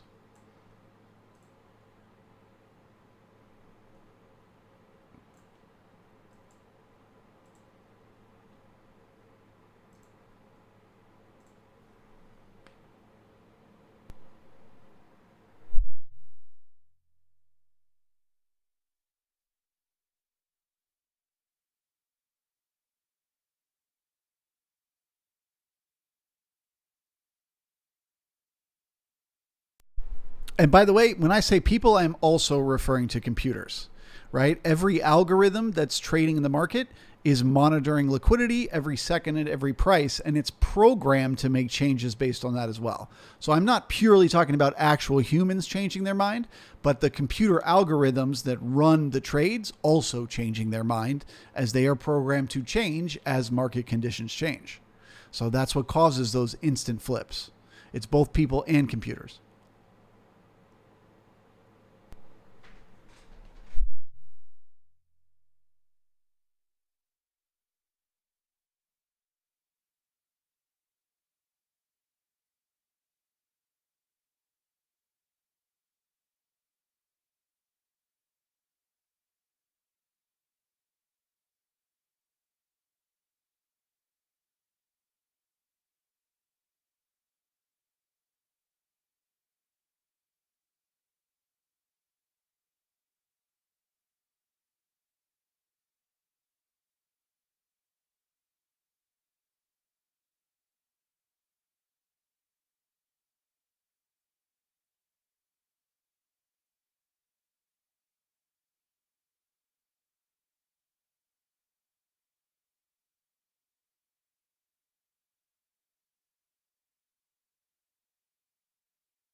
Scott, great. Now Charles is saying computers are people too. No, but it does get to a very interesting question of once Tesla releases these Tesla bots, okay, these robots, and you can have one in your home to help you out with your day-to-day tasks. It's going to run your errands. It's going to cook for you. It's going to clean for you. It's going to take your dog for a walk if you want it to. And it's going to have AI. So it's going to be able to talk to you. It's going to know when you're having a bad day. It will literally be able to sense your blood pressure, your sweat glands, everything. Know when you're happy, when you're sad, and it'll know what to do to change your mind and make you feel better. So when that day comes, do those AI, do they deserve some rights? Because they'll be a huge part of our life. Food for thought.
Okay, so what the market is doing right now is what we call a liquidation break. A liquidation break is basically just when you squeeze all the buyers and they begin to panic out of their trades. A liquidation break can actually strengthen a market because it takes out the weak hands and it brings in the strong hands, right? So anyone that was buying up in here, they're weak now. But if somebody buys in here and the market rotates back up, well, they'll be good, strong hands because they'll have no reason to take profit. So let's see how far they can liquidate this market and where it finds support, and then what comes next.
Wanted says the 4,000 bought at 44.84 makes less sense now. Why would you not support your position? Again, I think you're miscalculating. That was sellers, right? The large player was short, not long there. The longs were the smaller players getting squeezed. The iceberg was to the downside. So they were selling, not buying. But also it doesn't matter, right? If you're a large player, you accumulate positions at lots of different levels, right? You can't buy in all at once and then hold the market to a tick at that level. That's insane, right? So let me just zoom out here for a second. So imagine you're thinking that once the FOMC is going to come out, the market is either going to move like this or it's going to move like this, right? You think it's going to make a big move one way or another. Let's say you want to be long for that big move. You can't get all in right here exactly at that level and then hold it there all day. That makes no sense. You'd have to layer them in. You'd have to let the market fill your orders little bit by little bit like that. Okay? So don't look too hard at volume. Going all the way back to the 80s, there's a great quote from Paul Tudor Jones where he's like, most short-term participants, most retail participants think when they see size, it means that there's some whale who knows what's going on and is making some move, when usually it is not. They're totally confused. It's somebody taking profit on something they bought way down here, or it's a trick just to get you to participate or whatever. So don't ever let yourself get too stuck on one narrative that like, oh, I see something. That means this has to happen. And then you're like, oh, fuck, this makes no sense. Why is that happening? Like, don't ever dig yourself into that hole. Just know someone did something. They did it literally right at the fairest price to do business, which was just the safest place to do business. And why they got short there, who knows? Were they taking profits on a long from lower? Who knows? We don't know. So we saw it happen. We went, no big deal. Let's get back to focusing on the two-way auction, right? We don't want to get too obsessed with one piece of data because that could cause what's called confirmation bias, where your brain then misses more important information. Maybe they sold right there and they took profits here and they took profits here and they took profits here and they took profits here. And now they're flat. What do you know? You know what I mean? You have no idea what their game is.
Truman says, I noticed today how the bots can move price up on low volume. They will buy at key levels, for instance, a 200 moving average, and then cash open, then halfback, just enough to move the market up. Yeah, absolutely. So the bots have to have their program to use some piece of data, right? They can't just buy at random. We can. We're humans. We can just decide at any moment. But the bots have to have a pre-programmed thing that says, whatever, like if the market is moving this much with this much volume at this level, you buy the 200 moving average or whatever. Like it has a program it runs by. So yeah, anytime you see exact references where the market pulls literally to a tick to an exact level and finds support there, you know that was computers. That was a bot.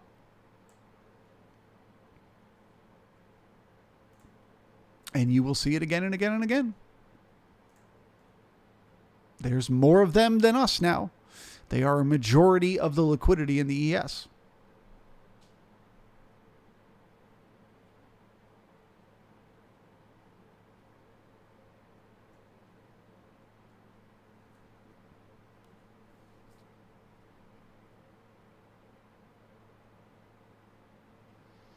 He says, I saw the game and waited for them to drop it, and they did. Well, there you go.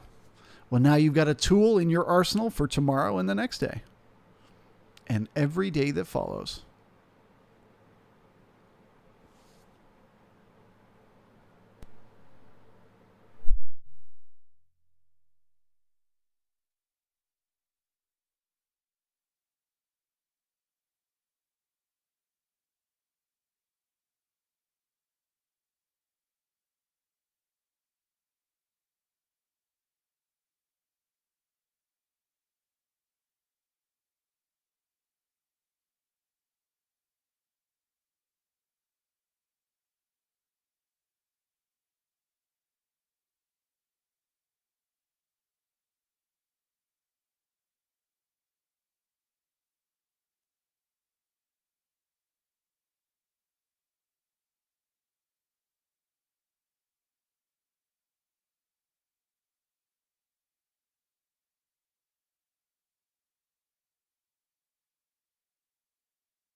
So to answer Falcon's question here about why I picked the support levels I did, you can look over at the cumulative volume. You can see we have a node here and we have a node here, right? Then we look at the overnight, node there. Then we look at this morning, node there, and node right there. You see that? So when you see confluence like that, where the market is doing business in the same place over and over again, it is fair to assume the next time you come to that place, there will be business had once again.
And we're back. Dun, dun, dun, dun, dun, dun, dun. All right, guys, we got 5 minutes. 5 minutes to prepare ourselves for what could be an amazing, huge, crazy move or a giant nothing burger. We have no idea. We have no idea. So we got to be prepared for both. For those of you just joining the broadcast, what we are looking at here on the left side of the screen is a market profile chart. A market profile chart just basically gives you a view of the market generated information in 3 dimensions. Unlike a candlestick, which just shows you where price went over a period of time, the market profile lets you see where the market brought in the most volume and spent the most time at each price level. It gives you a 3-dimensional view of the market, so you can see where it spent the most time and where it brought in the most volume. So far today, the market's done a whole lot of absolutely nothing. We are still just rotating around inside the previous day's range. That is an inside day, which means uncertainty. No one's in charge, neither the buyers nor the sellers. But what an excellent place to be right before the FOMC notes come out. So as always, when these FOMC notes come out, there will be a wave of computers that make bets based on the data. Those computers are programmed to work extremely quickly. So they basically read the notes in a fraction of a second, enter a position, and take their trades. Often the first move that the market makes isn't the reliable one. So say that 2 o'clock, the clock strikes 2 o'clock and the market goes and shoots up. That does not necessarily mean the market's going to go higher. A lot of times that's the initial move and then it wipes out and goes the other way, or vice versa. It also doesn't mean the market has to really go anywhere. We may get a big move, come back down, and then just land right back at that fairest price to do business once again. That would be the nothing burger. So don't necessarily jump into the first sign of movement one way or another, but just recognize that something big could happen and that could bring in new information. I would say if the market pushes above yesterday's high and we start to find new buyers up there, that would be bullish to me. But obviously it's not something I could jump into a trade in a fraction of a second. I'd have to just, use it as data moving forward.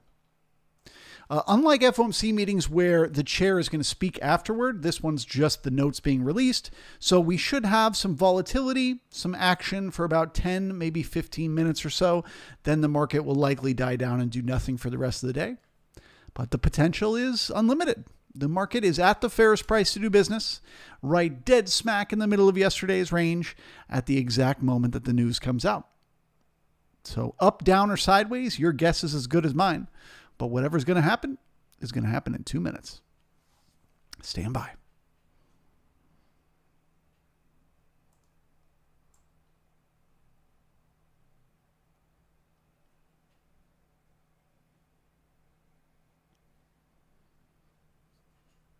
Seven says he's here for the FOMC coverage. Well, I'll do my best. But of course, it's always a guessing game.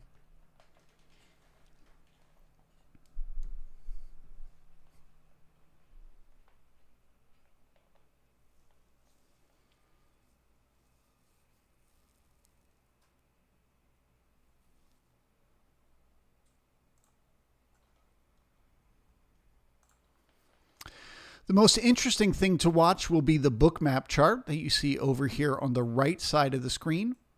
As you can see, the liquidity has gone completely dark. So that's the way the market gives us a warning that there is a potential for massive movement from here, right? There's no resistance above or below. So they could push it up or down very, very quickly. Once the market makes its big moves, seeing where the liquidity steps in reaction to that will give us some insights moving forward. 1 minute.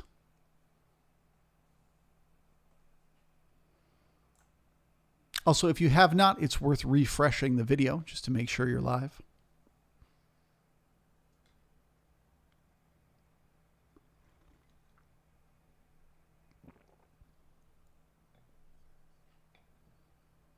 Here we go.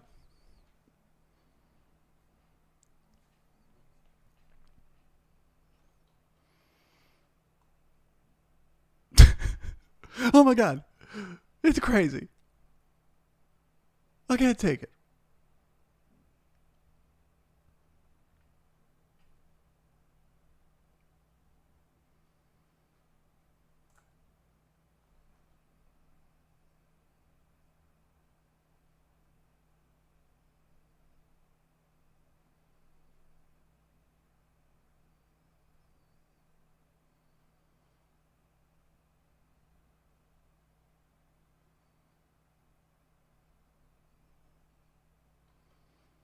Man, this is the slowest reaction I've ever seen. I've never seen FOMC notes come out and the market do absolutely nothing. That's so interesting.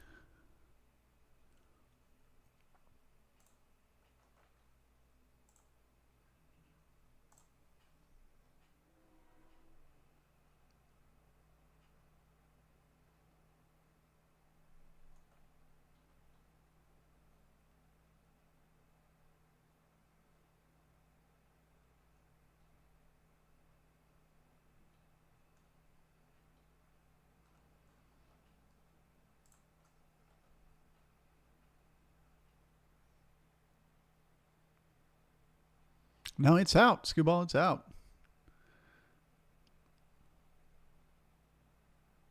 It's just there's no bots participating. Look at that. There's nothing. Normally, this would be the bots would be going nuts. There'd be liquidity like jumping in and out everywhere here. Price would be boop, boop, boop, boop, boop, boop, boop. I mean, this is just nothing. Market fell asleep. Wake up, market.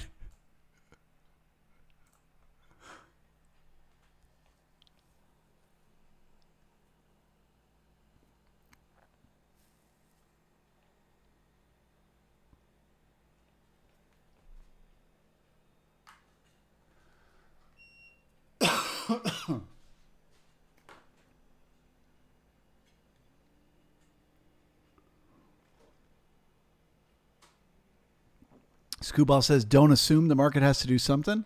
Well, damn it, Scooball. Why'd I sit here till 2 p.m. if the market's not going to do anything?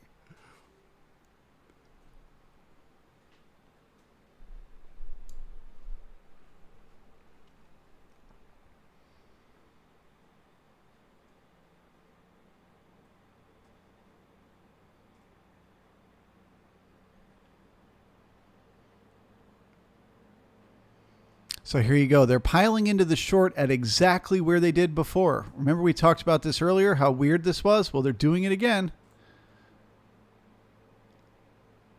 At the exact same level to a tick.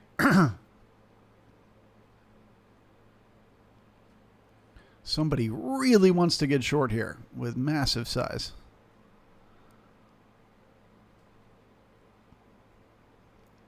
Look, they just ate up all those longs. Yeah, somebody knows something. That is fucking huge size. Another 3,000 contracts. So that's 7,000 at the exact same level so far today. Short.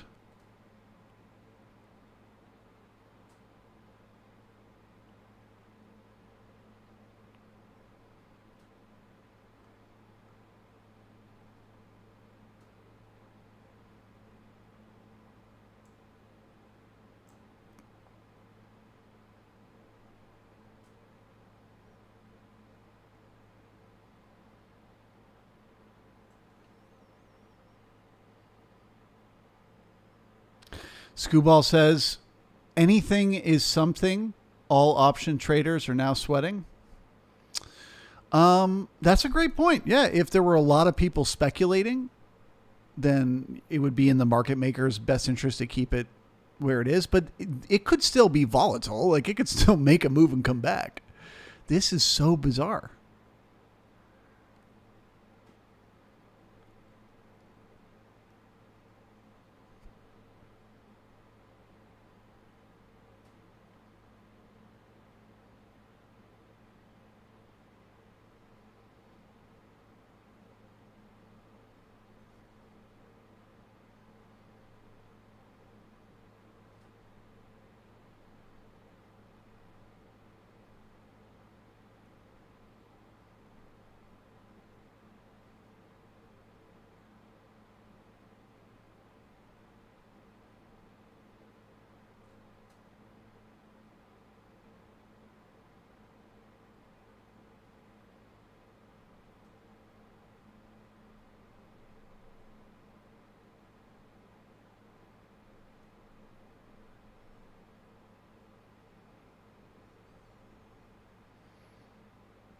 Okay, well, they got their 7,000 contracts short.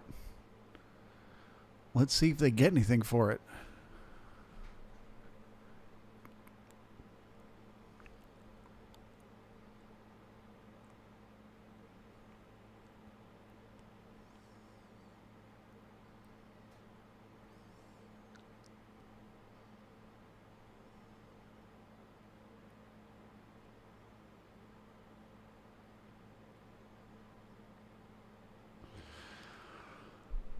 Wanted said some shady stuff at those levels. Those stops weren't there before.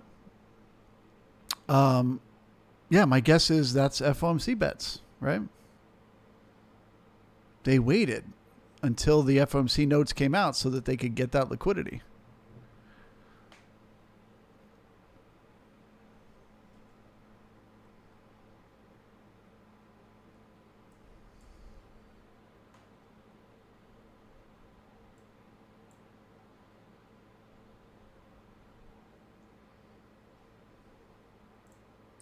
There's something happening here. What it is ain't exactly clear.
Yeah, it just seems like nothing new.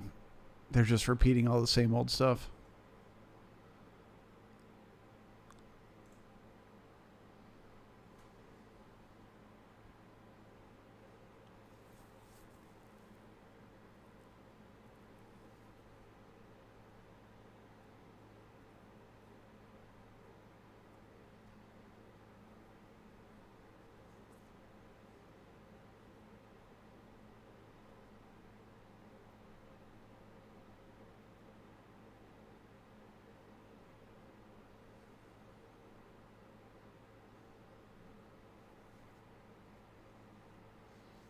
No, there's no speaking today.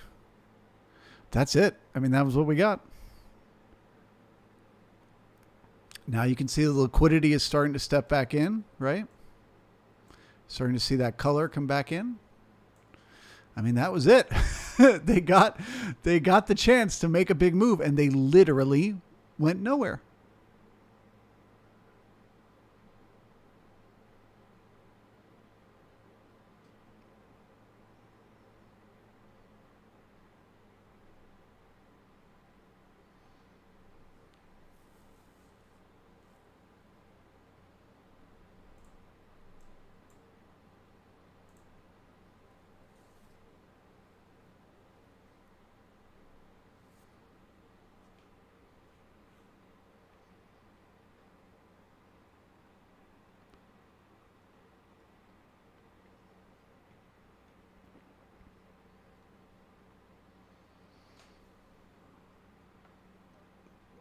David says, good news at 2 p.m.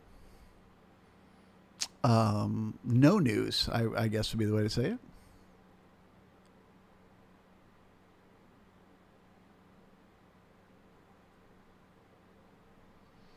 Wanta says, the most tame FOMC I've seen. Me too. I've literally never seen this before. I've watched closely every FOMC for the last 3 years, and I've never seen this happen once. It is so weird.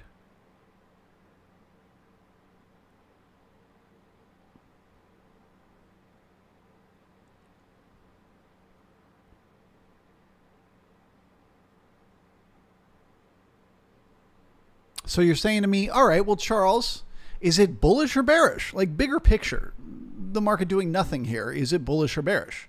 Well, let's just say hypothetically, we close inside this range, right? Let's say we don't go anywhere else for the rest of the day.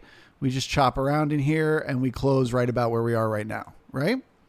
That would actually be bullish because it would be a continuation, or I suppose not a failure, of the momentum, right? We created this big gap on Friday.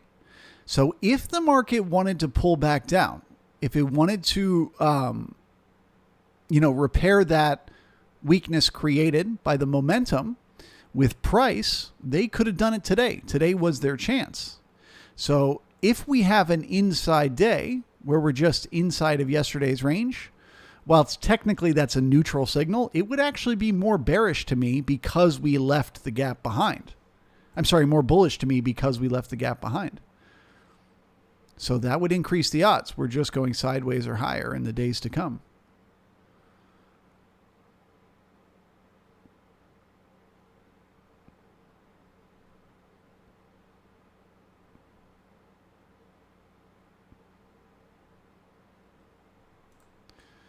So then we get back to looking at the daily. We're like, okay, so we want some perspective. Let's look at the daily. Well, we're back in this previous balance. We've been talking about it for a long time here. Okay. This is the area where in the past, over and over again, we literally just shot straight through to the opposite end. Played no games from one end to another. And look what just happened. We pushed back up into it on Friday. We turned it into support. That too would increase the odds. We're heading to the opposite end. So if they can hold this range today, I think it's bullish moving forward.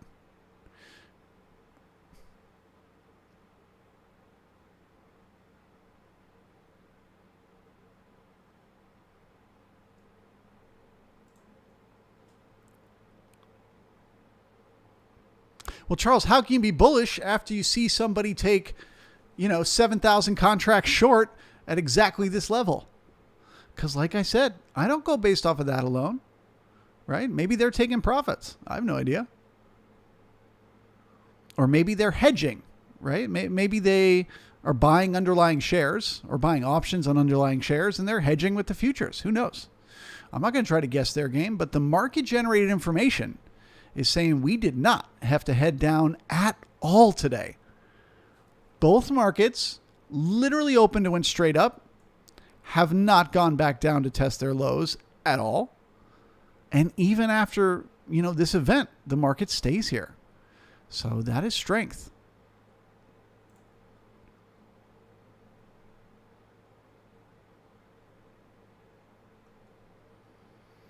I'd like to see a liquidation break. So the market have like a quick tank down into the lower end of the range. They find support in there. Then we're kings, baby.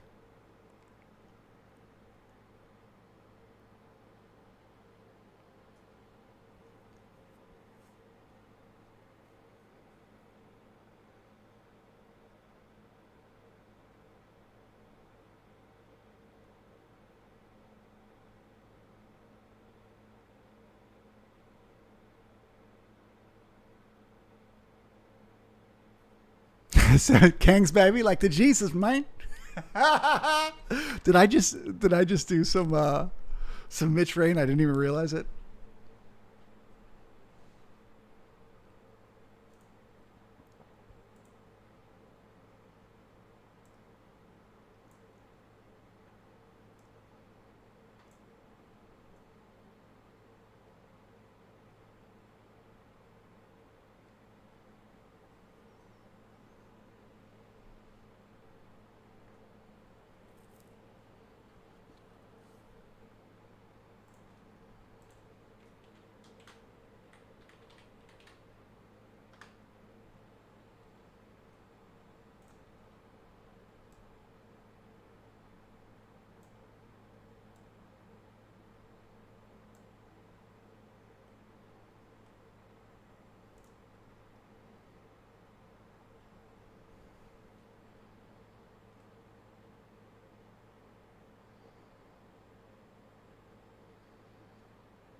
eBay buy and sell.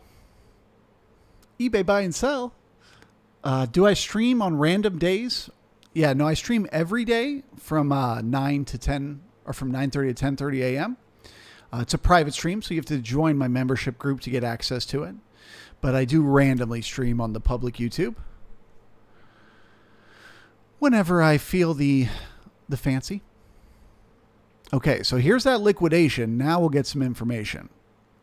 Are there some strong hands to buy this back up?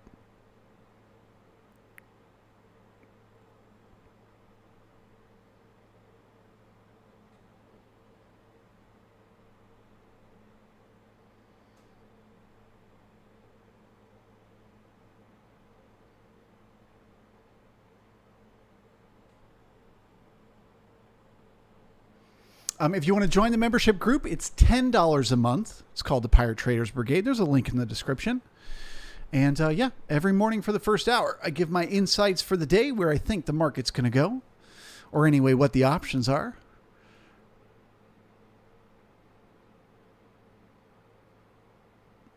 I'm also teaching a workshop in a few weeks called the Trader Development Workshop. It's a workshop where I not only teach you how I read charts, I'll teach you how I read the market profile and the Bookmap and the internals, but more importantly, how to be a trader, how to structure your life around maximum success as a trader.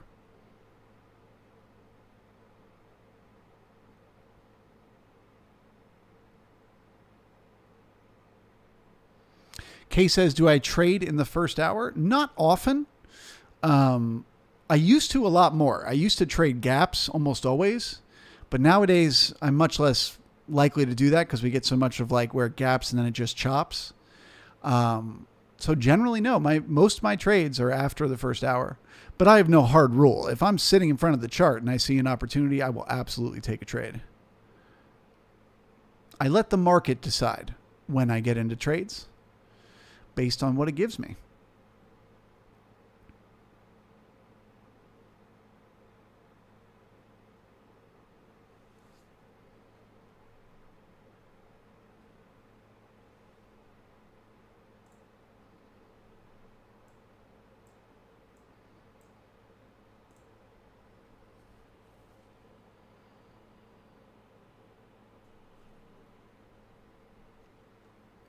Man, these icebergs today are no joke. Another 1,800 contracts.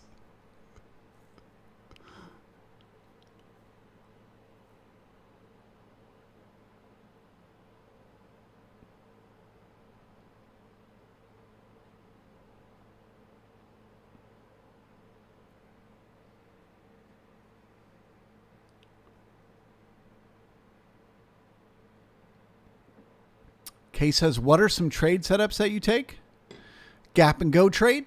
Market opens higher or lower than the previous day's range. It's getting continuation in that direction. I trade in that direction.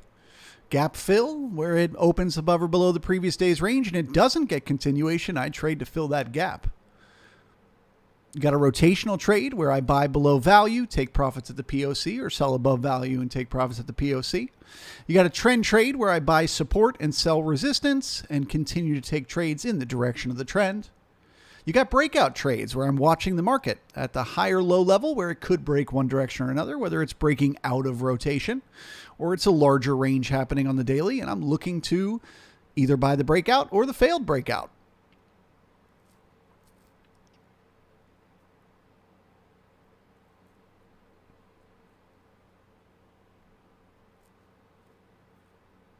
I think that's about it. Yeah, that's all of them.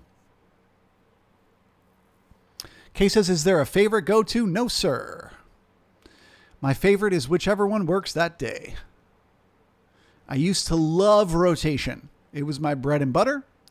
And then we got in that weird bear market and it stopped working. And then I fell in love with trends. And then trends got on my nerves. So I went back to rotation. I just prefer when it's easy, when I know exactly what to expect and I know what to trade. I don't care what scenario it is. I just like confidence. And then when I'm confident, what I think is going to happen happens.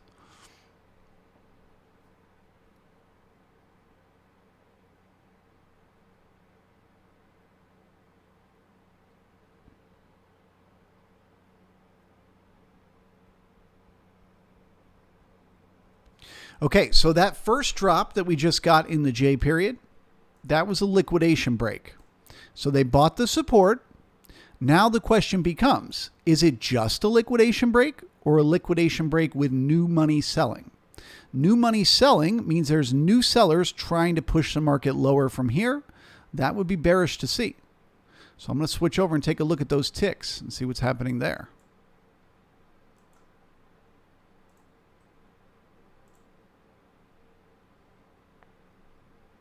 So essentially the ticks are below the zero line. So do they stay down here or do they start to rotate back up to the zero line? If they stay down here, then it's new sellers piling on. If they rotate back up, it was just a liquidation.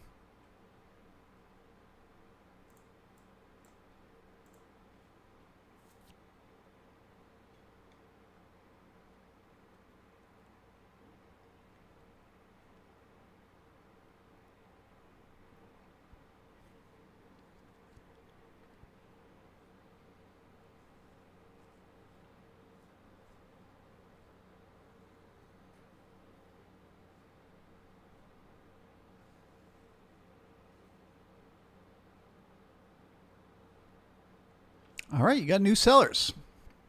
Next support, 44.74.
Kay says, are there any good books you recommend on learning market structure and the things that you're talking about? How to learn? It's a great question. I've actually got a course going in a few weeks, a workshop where I'll be teaching it all. But if you're just looking for a book, I recommend Jim Dalton's books. One is called Markets in Profile, and the other one is called Mind Over Markets. All the basics you need to understand the two-way auction process are taught in there.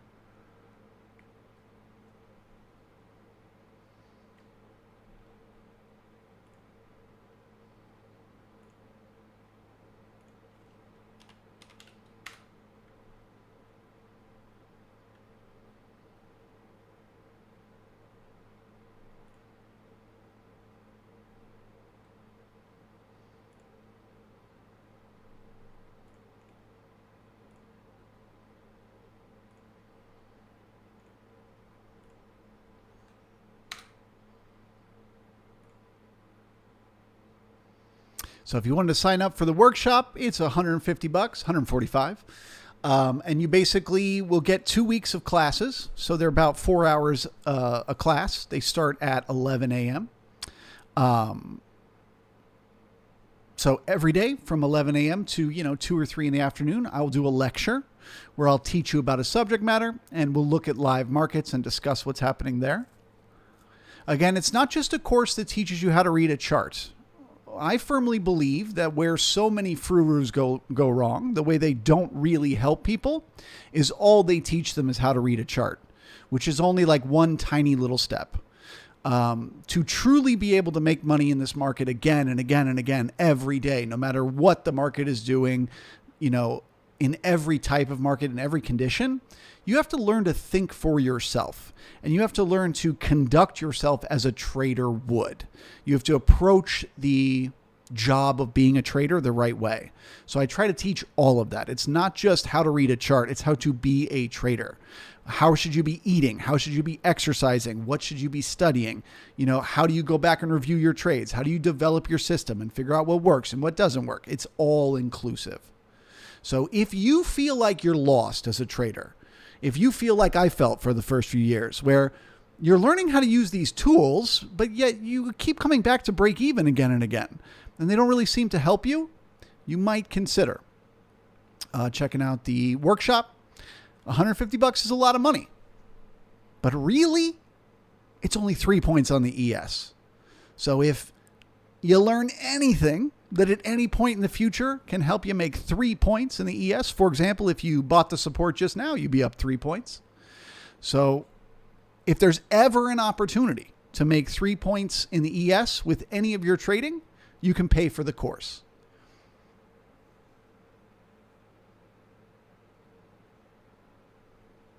Something to consider.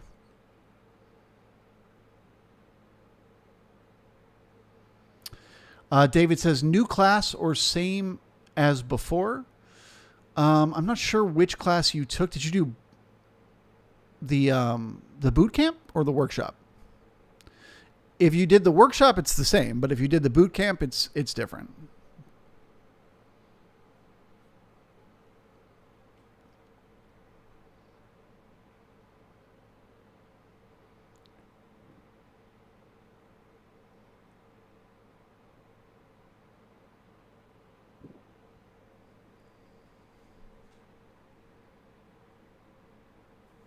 Okay, so this is a really important area.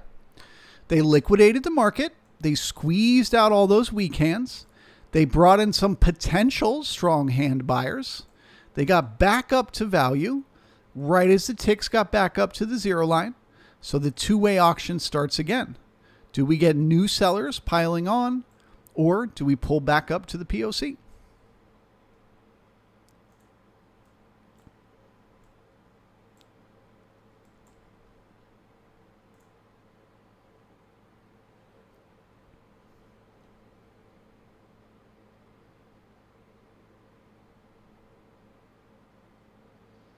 David, and you'll give us 3 points daily. I guarantee you I give way more than that every day. Believe me, from my own experience of saying, I'm bullish right now, I think we're going to go to this level, and then it moves way more than 3 points.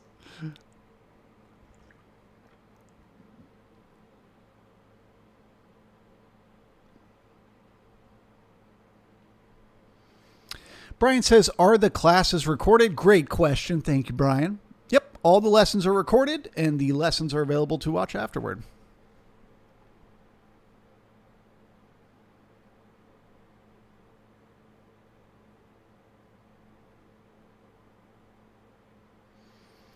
Kay says, was there a way to see new sellers getting trapped there? Well, there wasn't a way to see it, but there was a way to predict it. Remember? What did I say? The market was up here, and I said, I'm looking for a liquidation break. I see my levels of support. Let's see what happens when we get there. I don't know what's going to happen, right? When the market liquidates, I don't know if new sellers will pile on and take it lower. I just have to wait and see. Do we pop back up or not? But by knowing what to expect ahead of time, I can be prepared and positioned for whatever happens. You will find I am not a trader who knows what comes next. I'm a trader who knows what could come next and then observes what's happening right now when we get there.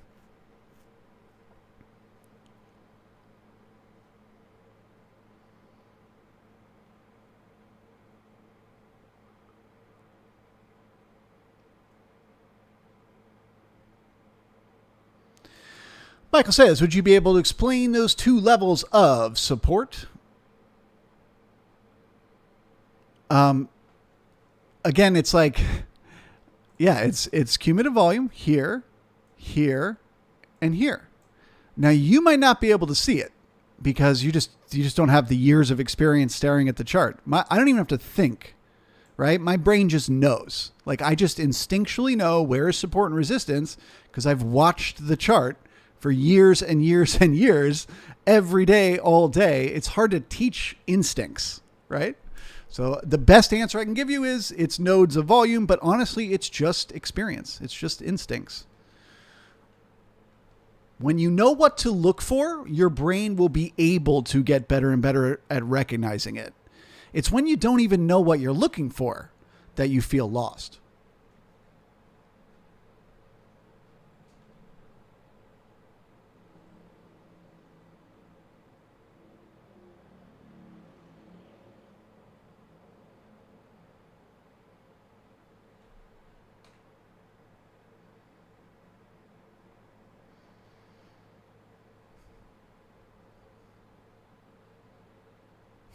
David, okay, I'll sign up for the class again. Well, David, you could just go back and rewatch the videos from the last time you were in the class. You still have access to those.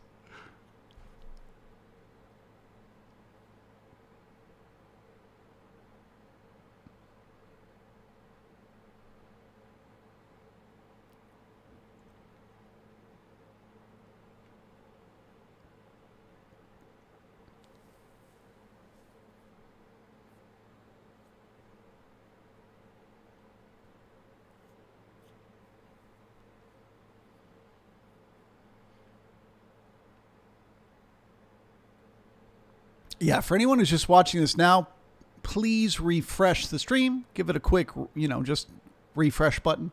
It'll get you back up to speed. Sometimes it gets delayed when it's an all-day stream.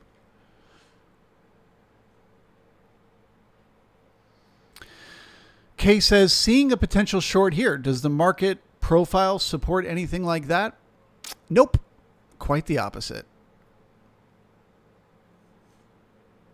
The market profile, you could short here. You could have shorted the halfback with a very tight stop, but the probabilities are uncertain because we're waiting to see how the ticks react, right? Price action is telling us we brought in strong hands. So now we got to find out, do we bring in more and more and more, or do they run out and we start the process back down? So you could take a short here as a speculative guess, but that's just not how I trade. I see this market as rotational. When the market is rotational, I do not sell below the POC. That is this level right here. Never, ever, ever sell below. I only buy down here, and I only sell up here.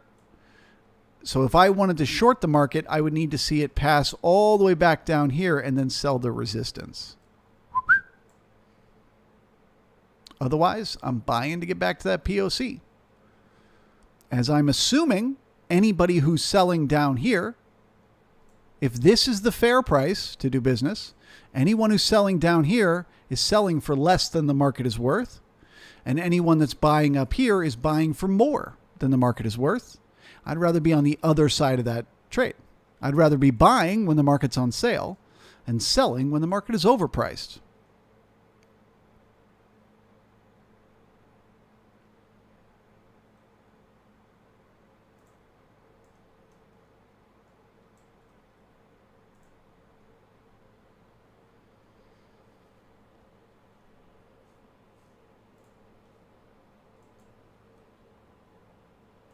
All right, so we are getting some new selling. They could not get those ticks back above the zero line.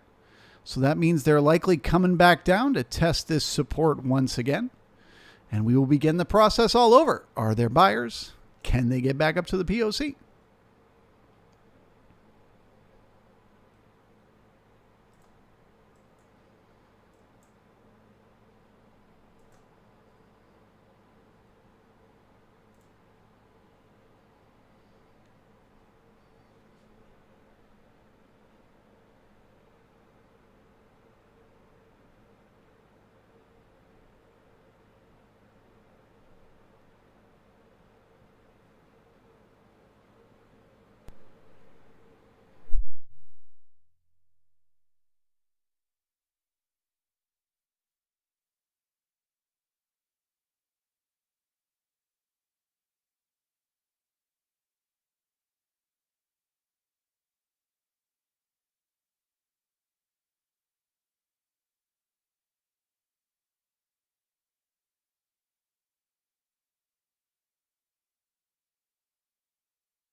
If there are just 6 of you,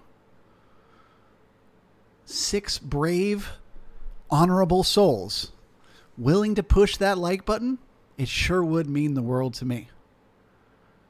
If we can break those triple digits, my ego would love it.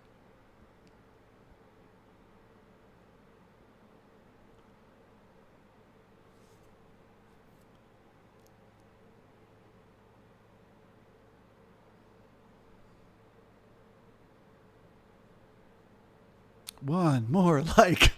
One more like. Come on. One more. Yeah! We did it! Woo! Only took a whole day of the market going nowhere.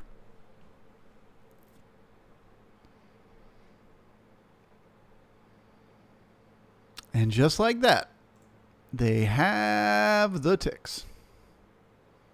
Can they hold it?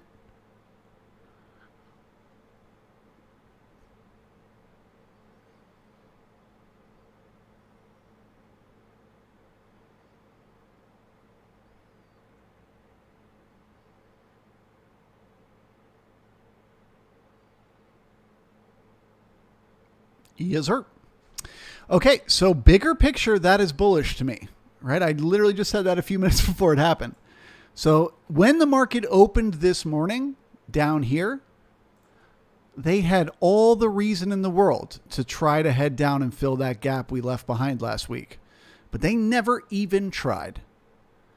Then they got this FOMC news and they liquidated the market, giving them a perfect opportunity to bring in some new sellers and head down and fill that gap. And they could not do it. So while technically that is just neutral to see, it just kind of increases the odds we need to spend more time going sideways in this range. Bigger picture to me, that is bullish. That they could have tanked the market and they didn't. Obviously, we have to wait and see where the market closes today. We've still got another hour and a half of trade. But if we close inside this range, that would be bullish carrying forward, in my opinion. I've said it once, I'll say it 1,000 times. A liquidation break strengthens the market.